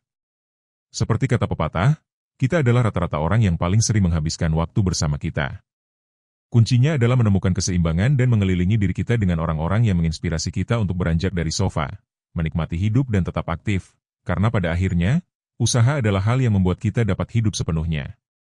Jadi, lain kali jika Anda bertemu dengan seseorang yang lebih suka menonton acara daripada berjalan-jalan, tanyakan pada diri Anda sendiri, apakah saya benar-benar ingin membiarkan kemalasan itu menular pada saya? Ingatlah bahwa Andalah yang memutuskan ke arah mana Anda ingin pergi. Di urutan kelima dari orang-orang yang tidak boleh kita bantu, ada orang-orang yang tidak bertanggung jawab. Ada orang-orang yang tampaknya mendiami dunia di mana konsekuensi tidak ada. Alam semesta yang sebenarnya di mana menghindari tanggung jawab adalah hal yang biasa. Bayangkan Anda berada di dalam kereta api yang mulai tergelincir. Semua penumpang yang panik berusaha untuk bertahan dan menjaga keseimbangan mereka, tetapi di sudut ada seseorang yang duduk dengan sikap acuh tak acuh dan mengatakan bahwa ini bukan salah saya. Itu adalah sikap yang sangat tidak bertanggung jawab. Ketika kita mencoba untuk membantu seseorang dengan pola perilaku seperti ini, kita seringkali terjebak dalam siklus yang membuat frustasi. Tidak peduli seberapa keras kita mencoba, bantuan kita jarang menghasilkan perubahan positif. Ini seperti mencoba mengisi ember yang sudah berlubang. Tidak peduli seberapa keras kita berusaha, airnya tetap saja bocor. Tipe orang seperti ini memiliki bakat khusus untuk menyalahkan orang lain atas kegagalan mereka dan jika ada sesuatu yang salah, mereka tidak pernah bertanggung jawab. Dalam pikiran mereka selalu ada penyebab lain dan seringkali penyebabnya adalah diri kita sendiri. Ketidakadilan dalam situasi ini tidak hanya memengaruhi ketenangan pikiran kita, tetapi juga dapat berdampak pada reputasi kita. Inilah sebabnya mengapa sangat penting untuk menerapkan pendekatan yang hati-hati ketika berhadapan dengan orang yang tidak bertanggung jawab. Alih-alih menyelesaikan masalah mereka, kita dapat membimbing mereka untuk merenungkan tindakan mereka dan konsekuensi dari tindakan mereka. Seperti halnya sebuah taman yang perlu dirawat, hubungan kita juga membutuhkan waktu dan usaha. Terkadang kuncinya adalah memberdayakan orang-orang ini dengan membantu mereka mengembangkan keterampilan evaluasi diri. Ada yang mengatakan bahwa tidak ada kata terlambat untuk belajar, dan ini juga berlaku untuk akuntabilitas. Ini bukan tentang menolak bantuan mereka, tetapi tentang mengubah setiap situasi menjadi kesempatan belajar. Berurusan dengan orang yang tidak bertanggung jawab dapat menjadi latihan kesabaran dan pengendalian diri. Dalam hal ini, ingatlah bahwa memiliki kebijaksanaan untuk meragukan adalah sebuah kekuatan. Jadi, lain kali jika Anda dihadapkan pada orang yang tidak bertanggung jawab, tarik napas dalam-dalam dan tanyakan pada diri Anda, apakah saya benar-benar ingin terus menginvestasikan energi saya di sini? Membantu orang lain itu mulia, tapi ada batasnya, dan biasanya tercapai ketika kebaikan kita menjadi bantal bagi kemalasan mereka. Daripada merasa frustrasi, lihatlah hal ini sebagai kesempatan untuk mempraktikkan seni bersikap baik tapi tegas. Terkadang cara terbaik untuk membantu seseorang adalah dengan tidak membantu mereka sama sekali. Nomor 4. Orang yang terus mengkritik Anda. Pada tahap kehidupan ini, Anda seharusnya menikmati setiap momen dan mengelilingi diri Anda dengan orang-orang yang memberi nilai tambah. Namun, selalu ada seseorang yang tampaknya memiliki radar khusus untuk mendeteksi setiap kekurangan kecil, entah itu cara Anda berpakaian, cara Anda mengatur hari atau bahkan keputusan yang Anda buat. Seolah-olah mereka memiliki mikroskop yang hanya memperbesar kesalahan dan mengabaikan keajaiban hidup. Bayangkan Clara, seorang wanita berusia 65 tahun yang selalu sangat dekat dengan saudara perempuannya, Rosa. Terlepas dari kedekatan mereka, Rosa memiliki satu kebiasaan yang mempengaruhi Clara, yaitu selalu mengkritik. Sebagai contoh, Ketika Clara memutuskan untuk mendekorasi ulang rumahnya, Rosa tidak dapat menahan diri untuk tidak menunjukkan setiap detail kecil yang tidak disukainya. "Mengapa Anda memilih warna cerah itu? Seharusnya kamu memilih sesuatu yang lebih lembut," katanya sambil menatapnya dengan jijik. Bahkan pada saat pertemuan keluarga, Rosa merasa perlu untuk memberikan pendapatnya tentang makanan yang disiapkan Clara. "Saya rasa Anda terlalu banyak menggunakan garam, bukan? Anda bisa membuat sesuatu yang lebih ringan." Kritik-kritik ini, meskipun mungkin datang dari tempat yang prihatin, seringkali membuat Clara merasa tidak percaya diri dan diremehkan. Seiring berjalannya waktu, Clara mulai menyadari bahwa setiap komentar dari saudara perempuannya membuatnya tidak nyaman, sehingga ia memutuskan untuk menerapkan beberapa strategi untuk mengatasi situasi tersebut. Ketika Rosa mengkritik pilihan dekorasinya, Clara hanya menjawab dengan senyuman, "Saya menyukainya dan itulah yang penting." Dan ketika Rosa berbicara tentang makanan, Clara memilih untuk mengalihkan topik pembicaraan dan fokus pada kegembiraan saat berkumpul bersama sebagai sebuah keluarga. Mengidentifikasi seorang pengkritik cukup mudah, hanya dengan mendengarkan percakapan mereka. Kata-kata mereka seringkali syarat dengan hal-hal negatif, seperti cuaca buruk yang tidak kunjung reda, namun berurusan dengan mereka bisa jadi seperti berjalan di ladang ranjau yang penuh emosi. Tidak peduli seberapa baik tindakan atau pencapaian Anda, mereka akan selalu menemukan cara untuk menghancurkannya dengan kritik yang tajam. Sangat penting untuk diingat untuk tidak membiarkan komentar mereka sampai kepada Anda. Kritik yang merusak seringkali lebih banyak berbicara tentang mereka daripada tentang kita. Kuncinya adalah mengalihkan pembicaraan ke hal yang lebih positif. Mungkin dengan menyebutkan sebuah proyek yang membuat Anda bersemangat atau aktivitas yang membuat Anda senang dapat mengubah arah pembicaraan. Perubahan topik pembicaraan yang sederhana bisa menjadi perisai untuk melawan serangan verbal mereka. Kritik yang konstruktif bisa sangat berharga, tetapi kritik yang kronis hanya akan mengikis harga diri dan mengurangi rasa percaya diri. Pada tahap kehidupan ini, menetapkan batasan yang jelas sangatlah penting. Dengan demikian, Anda melindungi diri Anda dari pengaruh negatif mereka dan menumbuhkan lingkungan yang lebih positif dan mengayomi di sekitar Anda. Ingatlah bahwa hidup ini terlalu singkat untuk disia-siakan oleh mereka yang hanya berusaha mengkritik daripada membangun. Mari kita lanjutkan ke tempat ketiga dalam daftar teratas ini, dan di sini kita menemukan orang yang narsis. Pernahkah Anda menemukan seseorang yang tampaknya memiliki cermin dan bukannya jiwa? Selamat datang di dunia narsisis yang menarik, makhluk yang telah membawa cinta diri ke tingkat yang luar biasa. Bayangkan mencoba mengisi ngarai besar dengan segelas air. Begitulah sulitnya mencoba memuaskan ego seorang narsisis. Selama bertahun-tahun, orang yang berusia di atas 60 tahun mungkin menemukan bahwa tipe kepribadian ini lebih umum daripada yang terlihat.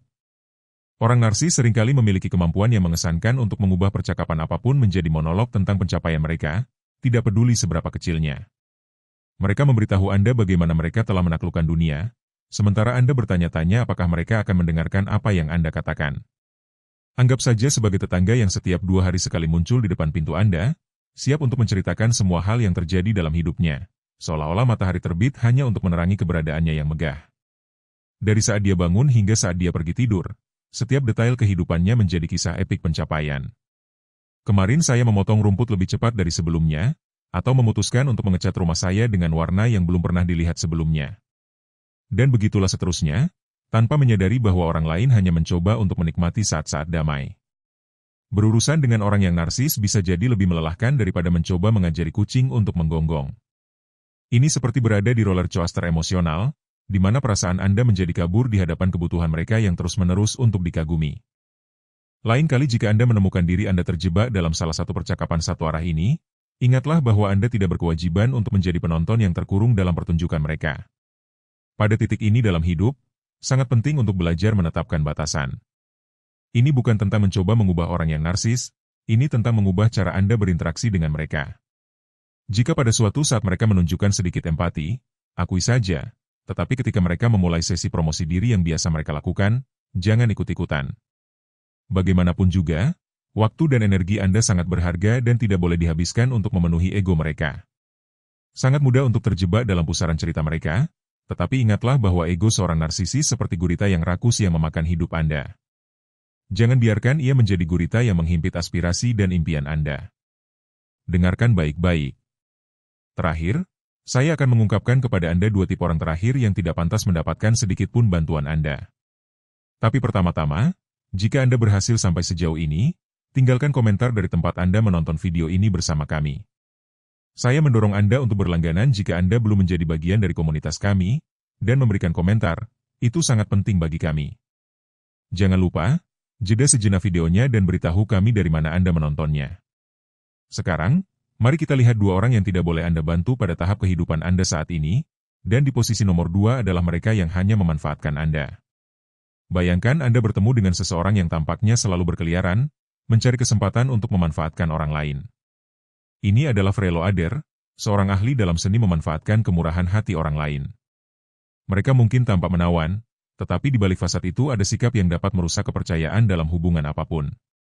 Kadang-kadang seperti saat Anda menggunakan ponsel, Anda memiliki baterai yang ingin bertahan sepanjang hari. Namun ada orang-orang, seperti teman tertentu atau bahkan anggota keluarga, yang seperti aplikasi yang menguras baterai Anda tanpa Anda sadari. Mereka selalu meminta bantuan, entah itu untuk membantu Anda dalam pembelian, meminjamkan uang, atau membantu Anda. Tetapi ketika Anda membutuhkan sesuatu, mereka tampaknya memiliki baterai yang benar-benar kosong. Bayangkan seorang anak yang selalu datang kepada Anda saat mereka membutuhkan sesuatu, tetapi jarang menawarkan bantuan saat Anda membutuhkannya. Mereka membuat Anda merasa nyaman dengan mengatakan bahwa mereka mencintai Anda atau membutuhkan Anda, tetapi jelas bahwa mereka hanya mencari Anda ketika mereka merasa nyaman. Sikap tersebut dapat membuat frustasi dan menguras tenaga, terutama pada tahap kehidupan seperti ini, ketika Anda ingin mengelilingi diri Anda dengan hubungan yang benar-benar memberikan kontribusi dan tidak menguras tenaga. Para freerider adalah ahli dalam membuat Anda merasa bersalah jika Anda tidak memenuhi harapan mereka.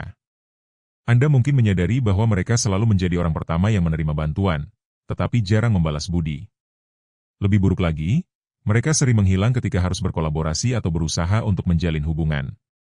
Seolah-olah ponsel Anda memiliki daya yang kekal, tetapi hanya baik untuk memberi, tanpa kemungkinan untuk menerima sebagai balasannya. Memang benar bahwa memberi dan menerima adalah hal yang penting dalam hubungan yang sehat, tetapi ketika Anda merasa selalu memberi dan tidak mendapatkan imbalan apapun, inilah saatnya untuk memikirkan kembali situasinya. Terkadang lebih baik menyalurkan energi tersebut kepada orang-orang yang benar-benar menghargai kontribusi Anda. Lagi pula, pada tahap kehidupan ini, mengelilingi diri Anda dengan hubungan yang adil dan bermanfaat adalah hal yang paling penting. Jadi, jika Anda mengalami Frelo Ader, ingatlah bahwa inilah saatnya untuk menjaga baterai Anda sendiri dan tidak membiarkan orang lain mengurasnya tanpa alasan. Akhirnya, kita sampai pada posisi nomor 1 di bagian atas ini, dan ini adalah yang membuat iri. Bayangkan Anda baru saja membeli mobil baru yang mengkilap dan penuh dengan teknologi yang membuat Anda sangat bersemangat. Anda bisa membayangkan untuk menceritakannya kepada semua teman dan keluarga Anda, bukan? Namun, siapa yang akan Anda beritahu pertama kali? Sebelum Anda mulai membuat daftar mental tersebut, izinkan saya berbagi sesuatu yang menarik dengan Anda.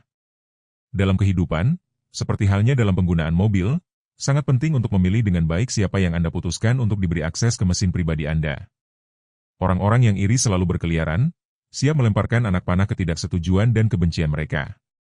Anda mungkin telah memperhatikan bahwa bahkan promosi kecil di tempat kerja atau pertemanan baru bisa menimbulkan reaksi yang tidak terduga. Mungkin saja seorang teman, setelah mengetahui perolehan baru Anda, membuat komentar yang meremehkan atau mengecilkan pencapaian Anda. Ini adalah cerminan dari rasa tidak aman mereka sendiri dan, pada tahap kehidupan ini, Anda tidak boleh membiarkan hal tersebut terjadi pada Anda. Pikirkanlah seorang kerabat Anda yang selalu berbicara tentang apa yang telah mereka lakukan atau capai, tetapi ketika Anda berbagi kabar baik, mereka tampaknya merasa terancam. Bisa jadi setiap kali Anda menceritakan sesuatu yang positif, dia mulai menceritakan kisahnya sendiri, seolah-olah dia bersaing dengan Anda. Sikap itu bisa seperti pengemudi yang buruk di jalan. Hal ini akan mengganggu Anda dan dapat menyebabkan kecelakaan emosional. Iri hati adalah perasaan umum yang muncul ketika kita melihat adanya kesenjangan antara apa yang kita miliki dan apa yang kita pikir layak kita dapatkan. Seolah-olah kita memiliki pengukur keadilan kosmik internal yang menjadi kacau ketika orang lain mencapai apa yang kita rasakan seharusnya menjadi milik kita.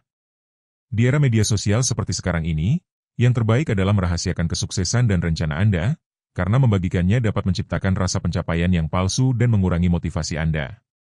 Ingatlah bahwa setiap kali Anda berhasil, orang-orang yang iri akan mati sedikit demi sedikit.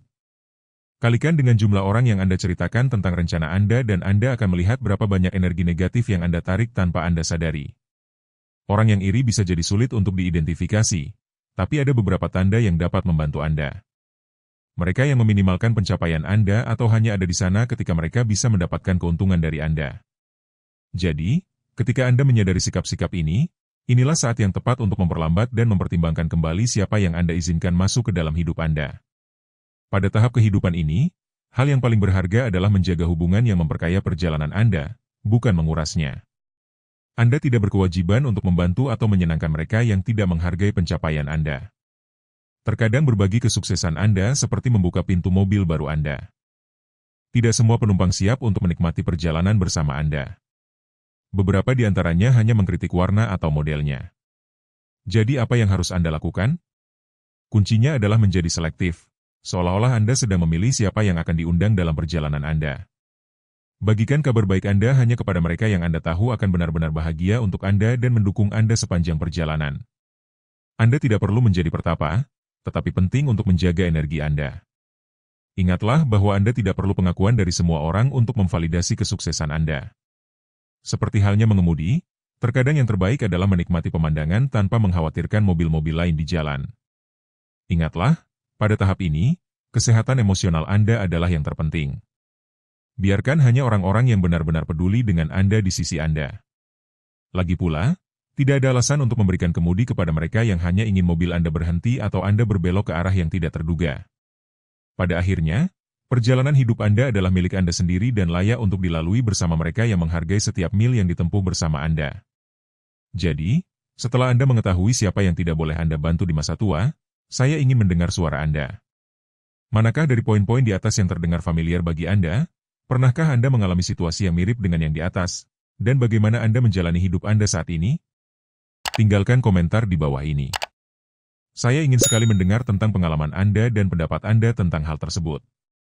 Terima kasih banyak telah menonton. Sampai jumpa di lain waktu. Jujur saja, apakah Anda benar-benar percaya bahwa Anda membutuhkan seseorang di sisi Anda di hari tua Anda untuk menjadi bahagia?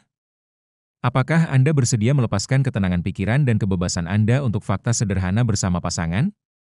Pada tahap kehidupan ini, bersama dengan seseorang yang tidak cocok, yang menghabiskan energi Anda atau merampas ketenangan pikiran Anda, tidak diragukan lagi merupakan salah satu kesalahan termahal yang dapat Anda lakukan. Anda hidup terbebani dengan drama yang bukan milik Anda, dengan komitmen yang bahkan tidak Anda inginkan. Dan semua itu, apa gunanya? Apa gunanya terikat pada sesuatu yang tidak ada gunanya bagi Anda? Jangan membodohi diri sendiri lagi. Anda tidak harus mencintai, apalagi menjadi syarat untuk menjalani hidup sepenuhnya. Jika Anda merasa bahwa Anda membutuhkan pasangan hanya untuk mengisi kekosongan, maka Anda telah memberikan hal yang paling berharga, kemandirian Anda. Lihatlah apa yang terjadi di sekitar Anda. Begitu banyak orang yang terjebak dalam hubungan yang tidak lagi mereka inginkan, berpura-pura bahagia sementara di dalam diri mereka merasa terpenjara. Hari ini saya akan menunjukkan kepada Anda 10 alasan mengapa melajang pada tahap kehidupan saat ini adalah salah satu keputusan terbaik yang bisa Anda ambil. Andalah yang memutuskan. Jangan biarkan siapapun memaksakan cara hidup Anda atau merampas kedamaian Anda. Inilah saatnya untuk mengambil kendali atas hidup Anda. Mulailah dari diri Anda sendiri, prioritaskan diri Anda sendiri, dan teruslah melangkah maju tanpa harus bertanggung jawab kepada siapapun. Jika Anda tidak melakukannya sekarang, kapan lagi? Mari kita patahkan mitos, lepaskan ikatan dan pahami bahwa setelah usia 60, 70, atau 80 tahun, kebebasan Anda jauh lebih berharga daripada hubungan apapun yang membatasi Anda. Jadi, mari kita mulai dengan alasan pertama mengapa lebih baik melajang di usia tua. Tidak ada yang menekan Anda. Tidak ada lagi yang memberitahu apa yang harus dilakukan. Apa gunanya diperintah pada saat ini? Anda tidak lagi siap untuk mengikuti aturan orang lain atau pasrah pada kehidupan yang tidak sesuai dengan Anda. Anda tidak perlu menerima seseorang yang memberitahu Anda bagaimana cara hidup, apa yang harus dimakan, atau dengan siapa Anda harus berbicara. Satu-satunya hal yang benar-benar layak Anda dapatkan adalah kedamaian. Dan kedamaian itu dimulai ketika Anda melepaskan segala sesuatu yang menghalangi Anda untuk menjadi diri Anda sendiri. Tidaklah adil membiarkan orang lain memutuskan untuk Anda. Mengapa Anda harus menerima bahwa mereka ikut campur dalam setiap detail kehidupan Anda? Anda bukan pion dalam permainan siapapun. Sekaranglah waktunya untuk merebut kembali kemerdekaan Anda dan hidup dengan cara Anda sendiri. Setiap kali Anda membiarkan orang lain mendikte bagaimana Anda bertindak, Anda melepaskan hak Anda untuk bebas. Apakah Anda benar-benar akan mengorbankan ketenangan pikiran dan otonomi Anda hanya untuk menyenangkan seseorang yang tidak benar-benar mengerti apa artinya hidup yang sesungguhnya? Pikirkanlah tentang situasi di mana pasangan Anda menuntut Anda untuk berhenti berkumpul dengan teman-teman Anda, bahwa Anda harus mengubah sesuatu yang tidak ia sukai dari diri Anda, atau bahwa ia harus memutuskan bagaimana Anda harus berpakaian atau kemana Anda harus pergi. Seolah-olah Anda menjadi tawanan, terbelenggu oleh aturan seseorang yang tidak menghormati atau menghargai Anda. Cukup sudah penderitaan di bawahku kendali yang menguras tenaga dan membuat Anda lupa siapa diri Anda. Bayangkan bangun setiap pagi tanpa beban karena merasa harus menyesuaikan diri dengan aturan orang lain, tanpa tekanan terus-menerus untuk membuktikan bahwa Anda masih mampu memberikan yang terbaik. Sebaliknya, Anda dapat menikmati setiap hari dengan cara Anda sendiri, tanpa ada yang memberitahu Anda apa yang harus dilakukan. Mengapa terus membiarkan diri Anda terbelenggu oleh aturan yang tidak Anda pilih? Kebebasan dan ketenangan pikiran Anda jauh lebih berharga daripada upaya kontrol eksternal apapun. Hari ini adalah hari untuk mengatakan tidak lagi pada tekanan-tekanan yang hanya melemahkan Anda dan membuat Anda lupa siapa diri Anda. Di usia tua, melajang berarti menolak beban ekspektasi yang dibebankan kepada Anda oleh pasangan dan memilih untuk hidup dalam keaslian dan kedamaian. Angkat kepala Anda dan tegaskan bahwa, mulai hari ini dan seterusnya, hanya Anda yang memutuskan bagaimana Anda ingin hidup. Karena jika bukan Anda, siapa lagi? Jangan puas. Tuntutlah rasa hormat yang layak Anda dapatkan dan hiduplah bebas, tanpa ikatan. Nomor 2. Ketenangan pikiran. Cukup lelah dengan pertengkaran dan argumen yang tidak ada gunanya, mengapa Anda akan terus berlarut-larut dalam konflik yang merenggut ketenangan pikiran Anda, ketika satu-satunya hal yang pantas Anda dapatkan adalah hidup dengan damai? Di usia tua, setiap menit sangat berarti, dan tidak ada yang lebih berbahaya daripada menyia-nyiakannya untuk bertengkar karena hal-hal kecil. Pikirkan baik-baik. Apakah layak mengorbankan kesejahteraan Anda untuk bertengkar karena detail yang sepele? Begini, bayangkan situasi ini. Anda pergi keluar untuk menikmati kumpul-kumpul bersama teman-teman dan, ketika Anda kembali, pasangan Anda memarahi Anda karena Anda tidak berpakaian sebagaimana mestinya atau dengan kasar mencaci maki Anda karena terlambat, mengubah saat-saat menyenangkan itu menjadi medan perang. Atau bayangkan, pada suatu sore yang tenang, dicaci maki dengan keras karena menghabiskan waktu mengobrol dengan seseorang di kedai kopi, seolah-olah setiap interaksi yang tidak disengaja merupakan pelanggaran yang tidak bisa dimaafkan. Teriakan dan celaan ini, yang memperlakukan Anda seperti anak kecil yang selalu melakukan kesalahan, merupakan pengingat brutal bahwa Anda sedang dirampok dari saat-saat tenang dan bahagia yang sakral. Setiap kali Anda dipaksa untuk membenarkan setiap detail kecil dalam hari Anda kehilangan apa yang benar-benar penting.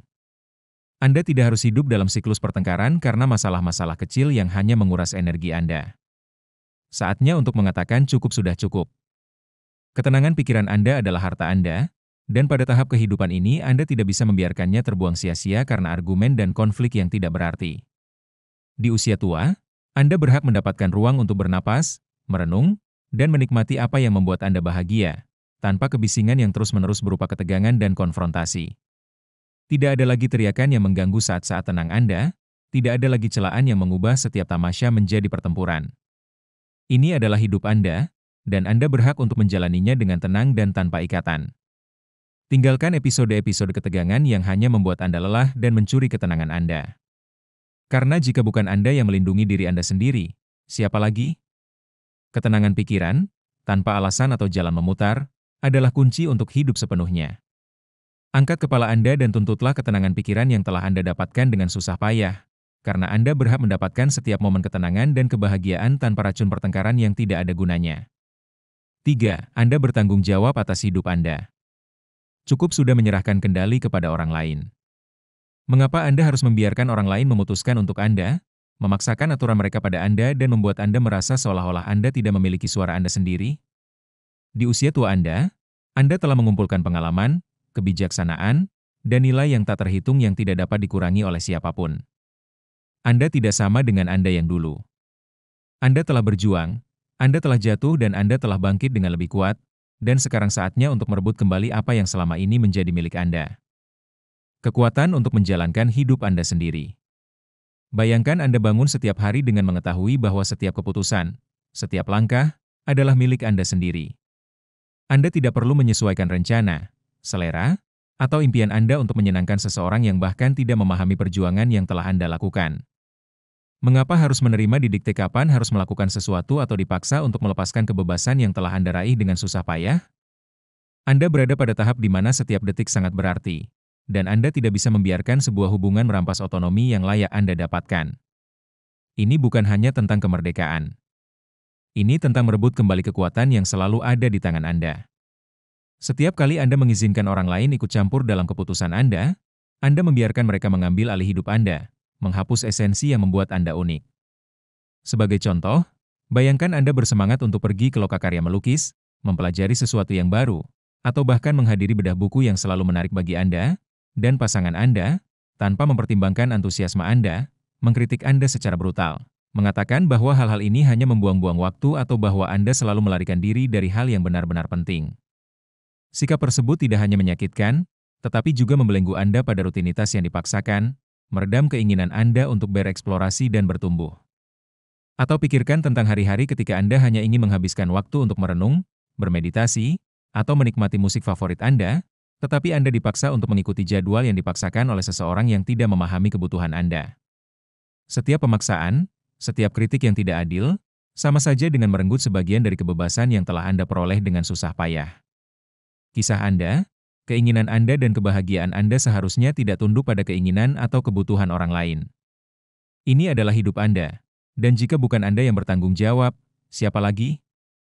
Inilah saatnya untuk mengangkat kepala dan berteriak dengan lantang bahwa hanya Anda yang memiliki otoritas untuk memutuskan apa yang terbaik untuk Anda. Jangan puas hidup dengan setengah hati, membiarkan orang lain mendikte arah jalan Anda. Tolaklah sikap tunduk yang menguras kekuatan Anda, dan sebaliknya, rangkullah kebebasan penuh untuk menjadi tokoh utama dalam kisah Anda sendiri.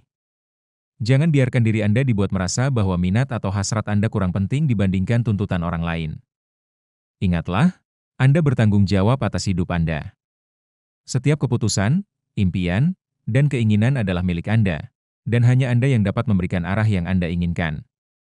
Inilah saatnya Anda mengambil alih dan menjalani hidup dengan cara Anda sendiri, tanpa pamrih atau alasan. Karena jika Anda tidak memutuskan untuk menjadi penguasa mutlak atas takdir Anda, siapa lagi yang akan melakukannya untuk Anda? Angkat kepala Anda, tuntut hak Anda untuk memutuskan, dan tunjukkan kepada dunia bahwa di usia tua kekuatan Anda tidak dapat dipatahkan. Dengarkan baik-baik. Jika apa yang saya katakan sejauh ini beresonansi dengan Anda, tunggu sampai Anda mendengar apa yang berikutnya. Ini akan menjadi pembuka mata yang nyata bagi Anda. Tapi pertama-tama saya meminta Anda untuk meluangkan waktu sejenak untuk berlangganan ke saluran ini agar Anda tidak melewatkan video saya, sukai saya, dan beri komentar dari kota atau negara mana Anda menonton video ini. Jangan lupa, jeda sejenak videonya dan beritahu saya dari mana Anda menontonnya. Jadi sekarang, mari kita lanjutkan dengan 10 alasan mengapa lebih baik melajang seiring bertambahnya usia. Dan nomor 4 adalah, lebih sedikit stres, lebih banyak kehidupan. Mengapa Anda harus membiarkan setiap hari menjadi perjuangan yang terus-menerus, penuh dengan ketegangan dan argumen yang tidak ada gunanya? Di usia tua, setiap menit sangat berarti dan Anda berhak untuk hidup tanpa beban yang membuat Anda lelah. Bayangkan bangun tidur tanpa kecemasan untuk menyenangkan seseorang, tanpa tekanan konstan untuk menyesuaikan diri dengan cetakan yang hanya menguras tenaga Anda. Ini bukan waktunya untuk terus menderita dalam pertengkaran yang tidak menghasilkan apa-apa, untuk terjerat dalam konflik yang hanya merenggut kedamaian Anda dan membuat Anda melupakan apa yang sebenarnya penting.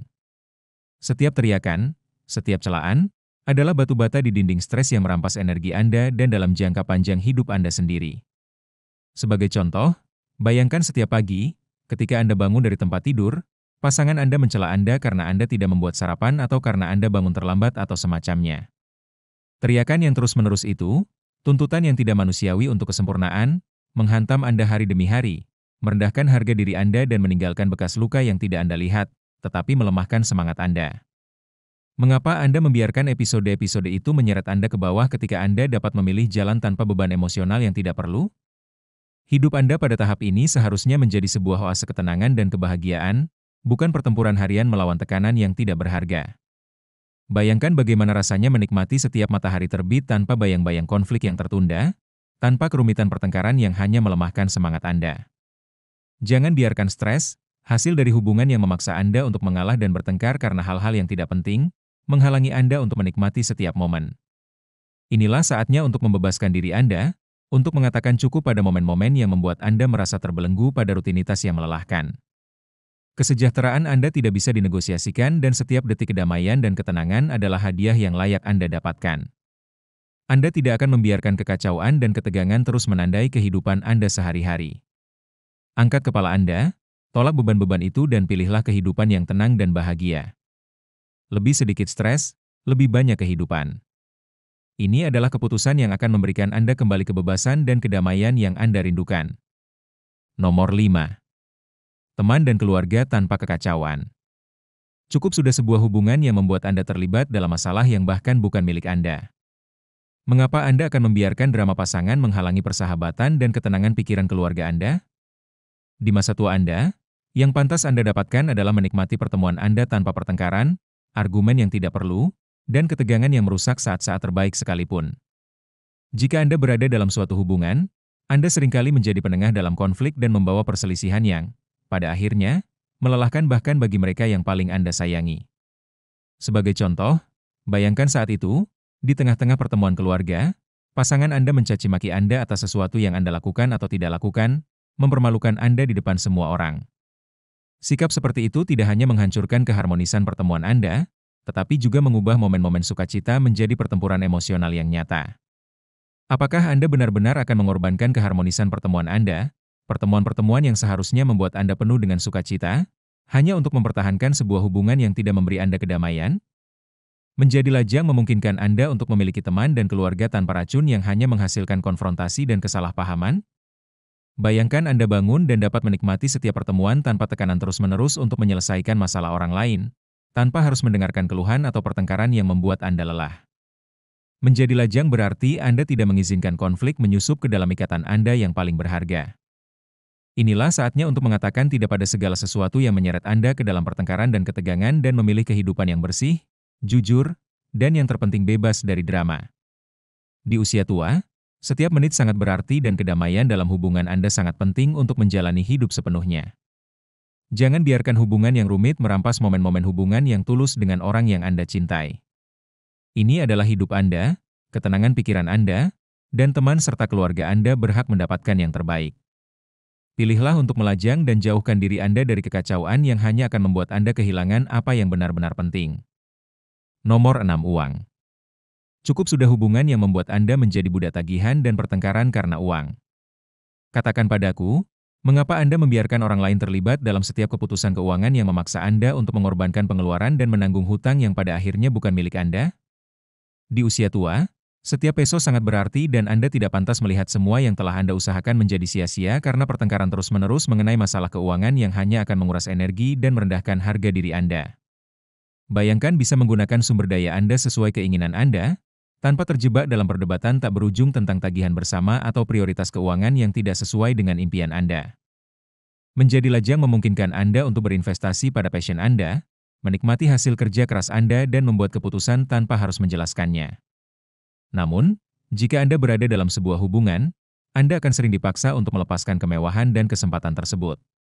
Sebagai contoh, pikirkan situasi di mana, setelah bertahun-tahun berusaha, Anda akhirnya memutuskan untuk menabung untuk perjalanan yang selalu Anda impikan, untuk melihat tempat-tempat yang memenuhi jiwa Anda. Lalu, Anda mengeluh karena tidak ada yang menelepon Anda. Tidak ada yang mengingat Anda. Tak ada yang mengunjungimu. Tapi aku bertanya padamu, apa yang kau lakukan untuk tetap hadir? Kesendirian yang berkelanjutan bukanlah kedamaian, itu adalah hukuman. Hal ini mempengaruhi ingatan Anda, menurunkan pertahanan Anda, memenuhi kepala Anda dengan pikiran-pikiran negatif.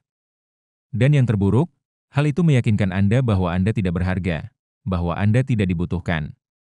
Dan itu adalah kebohongan. Anda dibutuhkan, tentu saja Anda dibutuhkan. Tetapi Anda harus berada di sana. Anda harus berusaha, meskipun itu merugikan Anda. Bahkan jika itu sulit, bahkan jika itu menakutkan. Karena jika Anda tidak melakukannya sendiri, berhentilah bermain-main. Kau tidak tersesat, kau mati. Dan ya, seperti itu. Ayolah, gila. Kau masih hidup, jangan jadi penonton hidupmu sendiri. Kau ingin hidup lebih baik? Hubungkan. Bicaralah. Keluarlah. Berpartisipasilah. Jadilah itu. Berjalan-jalan dengan seseorang. Bermain kartu. Pergi ke pusat kegiatan orang dewasa. Melakukan panggilan video. Apapun. Tapi jangan mengurung diri. Jangan menghilang. Jangan menyerah. Karena jika hari ini Anda memiliki suara, ingatan, kaki, dan hati, maka Anda masih memiliki banyak hal untuk diberikan dan dibagikan. Dan jika tidak, jika kamu terus menjauh, jika kamu mematikan lampumu sendiri, maka jangan mengeluh jika tidak ada yang melihatmu. Nomor 6. Tidur terlalu sedikit dan tidak nyenyak. Tidak tidur nyenyak bukanlah hal yang detail. Ini adalah masalah serius. Tidur sedikit, kurang tidur atau dengan goncangan yang konstan akan menghancurkan Anda dari dalam.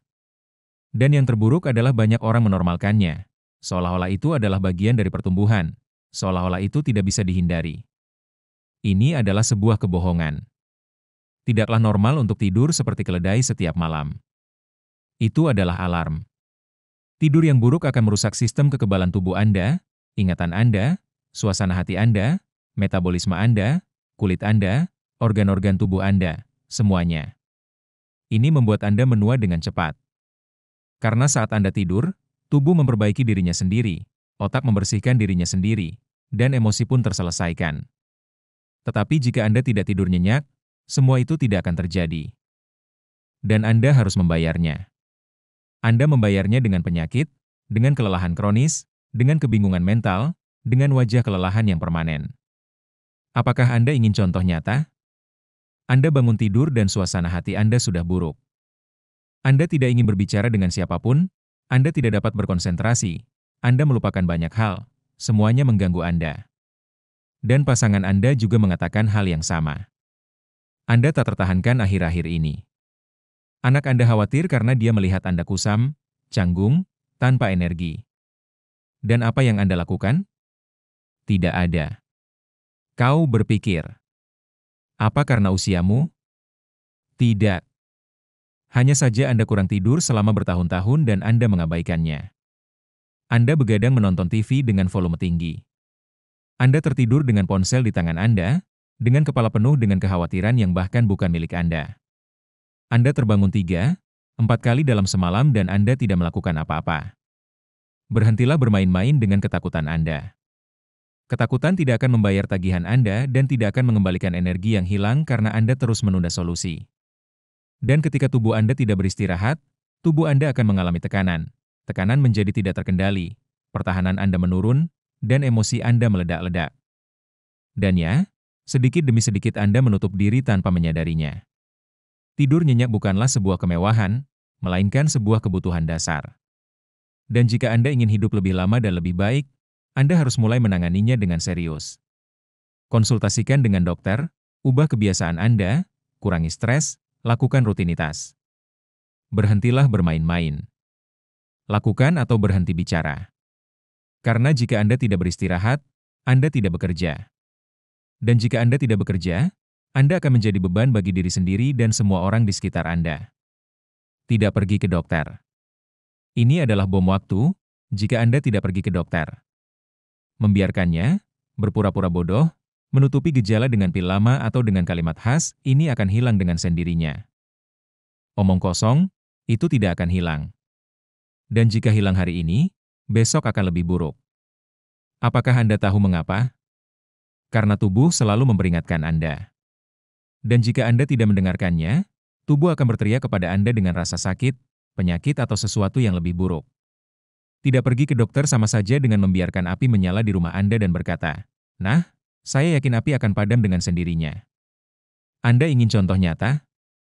Anda menderita batuk selama berminggu-minggu dan tidak kunjung sembuh. Dada Anda terasa sakit, tetapi Anda lebih suka berpikir bahwa itu hanya karena udara. Anda merasa pusing, Anda melupakan banyak hal, Anda tidak bisa tidur nyenyak, Anda tidak punya energi. Tapi Anda berkata, ini karena usia. Tidak, ini bukan karena usia. Itu karena Anda membiarkan diri Anda sendiri. Dan setiap tahun yang berlalu tanpa pemeriksaan adalah roulette Rusia. Anak Anda bersikeras agar Anda melakukan pemeriksaan dan Anda mengatakan kepadanya bahwa Anda tidak ingin mengganggunya.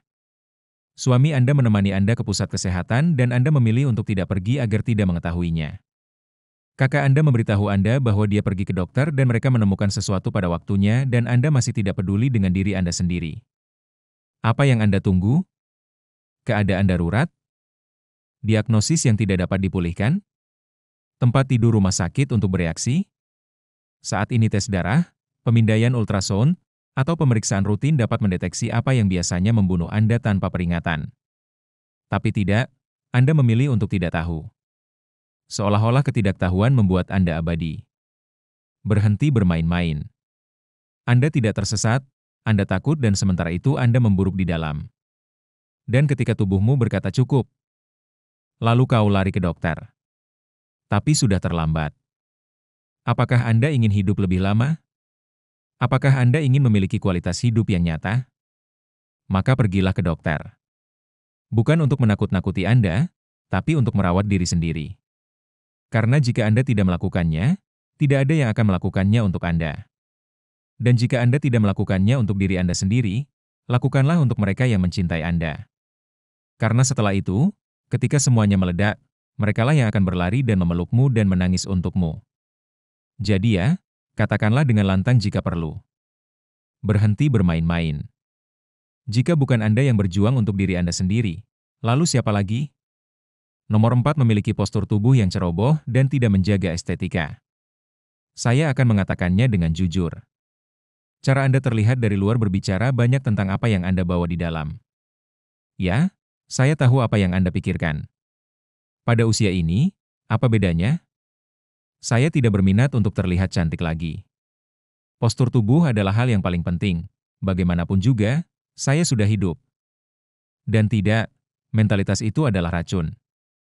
Karena ketika Anda membiarkan diri Anda mengatakan kepada dunia dan diri Anda sendiri bahwa Anda tidak lagi berharga, bahwa Anda tidak lagi tertarik, bahwa Anda telah menyerah. Apakah Anda ingin contoh nyata? Anda bangun dan Anda bahkan tidak melihat ke cermin. Anda mengenakan pakaian yang Anda temukan di atas kursi. Anda merangkak di sekitar rumah dengan bahu membungkuk, punggung membungkuk, pandangan Anda hilang. Anda berpapasan dengan seseorang di jalan dan menunduk seolah-olah ingin menghilang. Dan kemudian Anda bertanya-tanya mengapa Anda merasa tidak terlihat. Tahukah Anda mengapa Anda merasa seperti itu? Karena Anda menutup diri tanpa menyadarinya. Postur tubuh berbicara.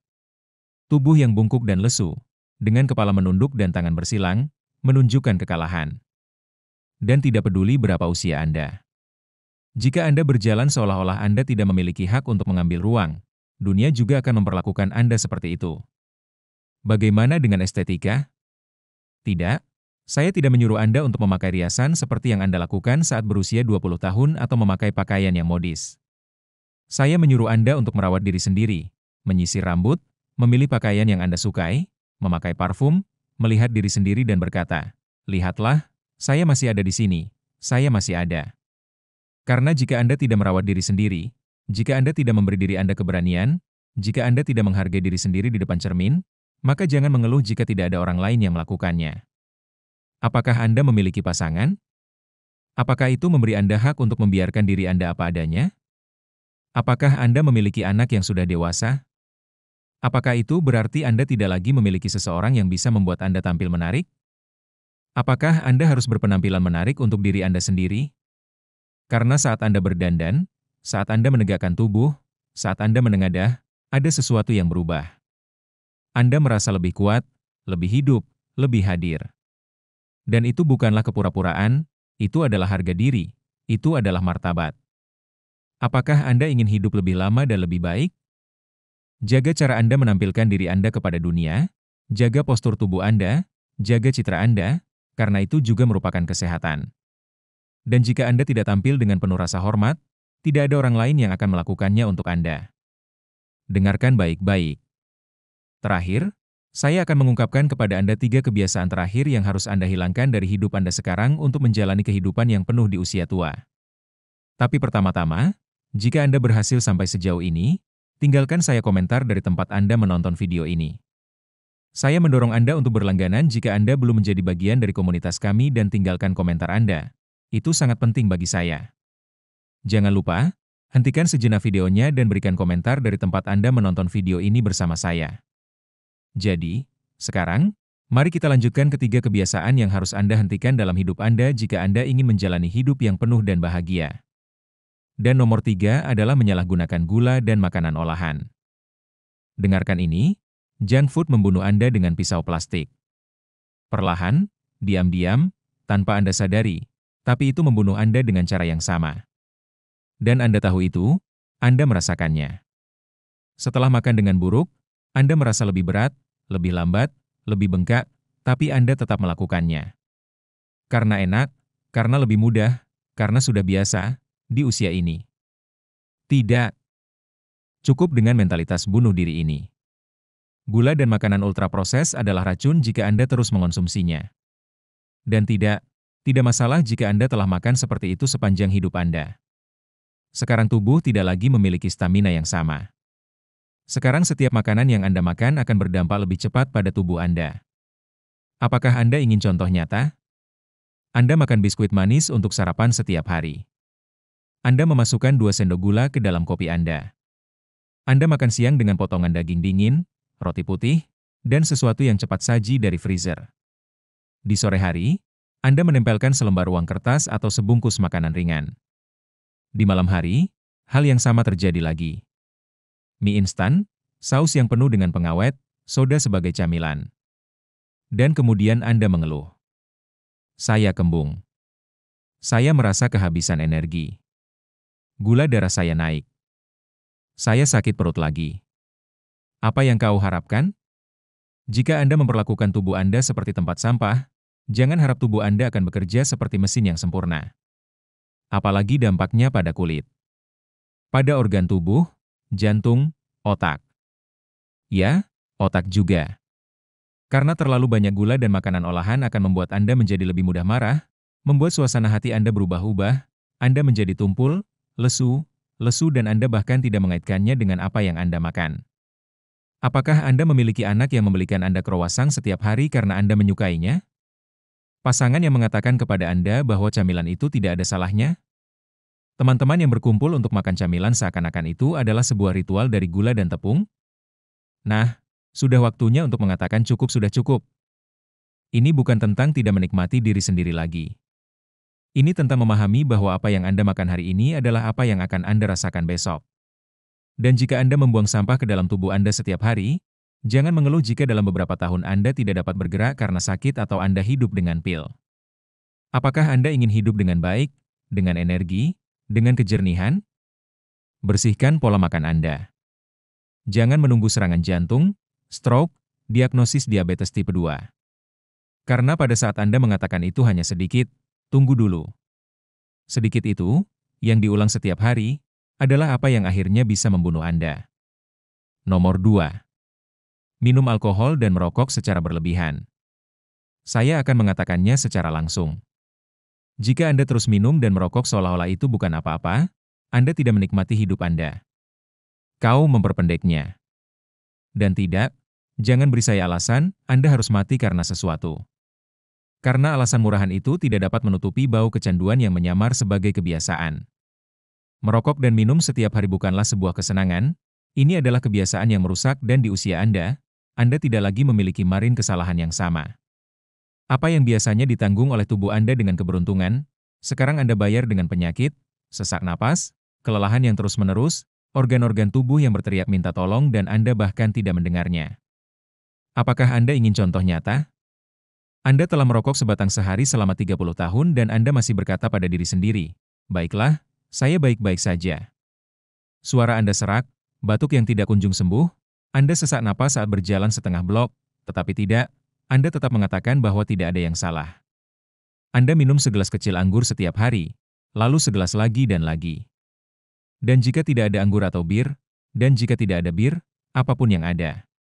Dan kemudian Anda sakit kepala, badan Anda bengkak, tidur Anda tidak nyenyak, Anda mudah tersinggung, tetapi Anda membenarkannya.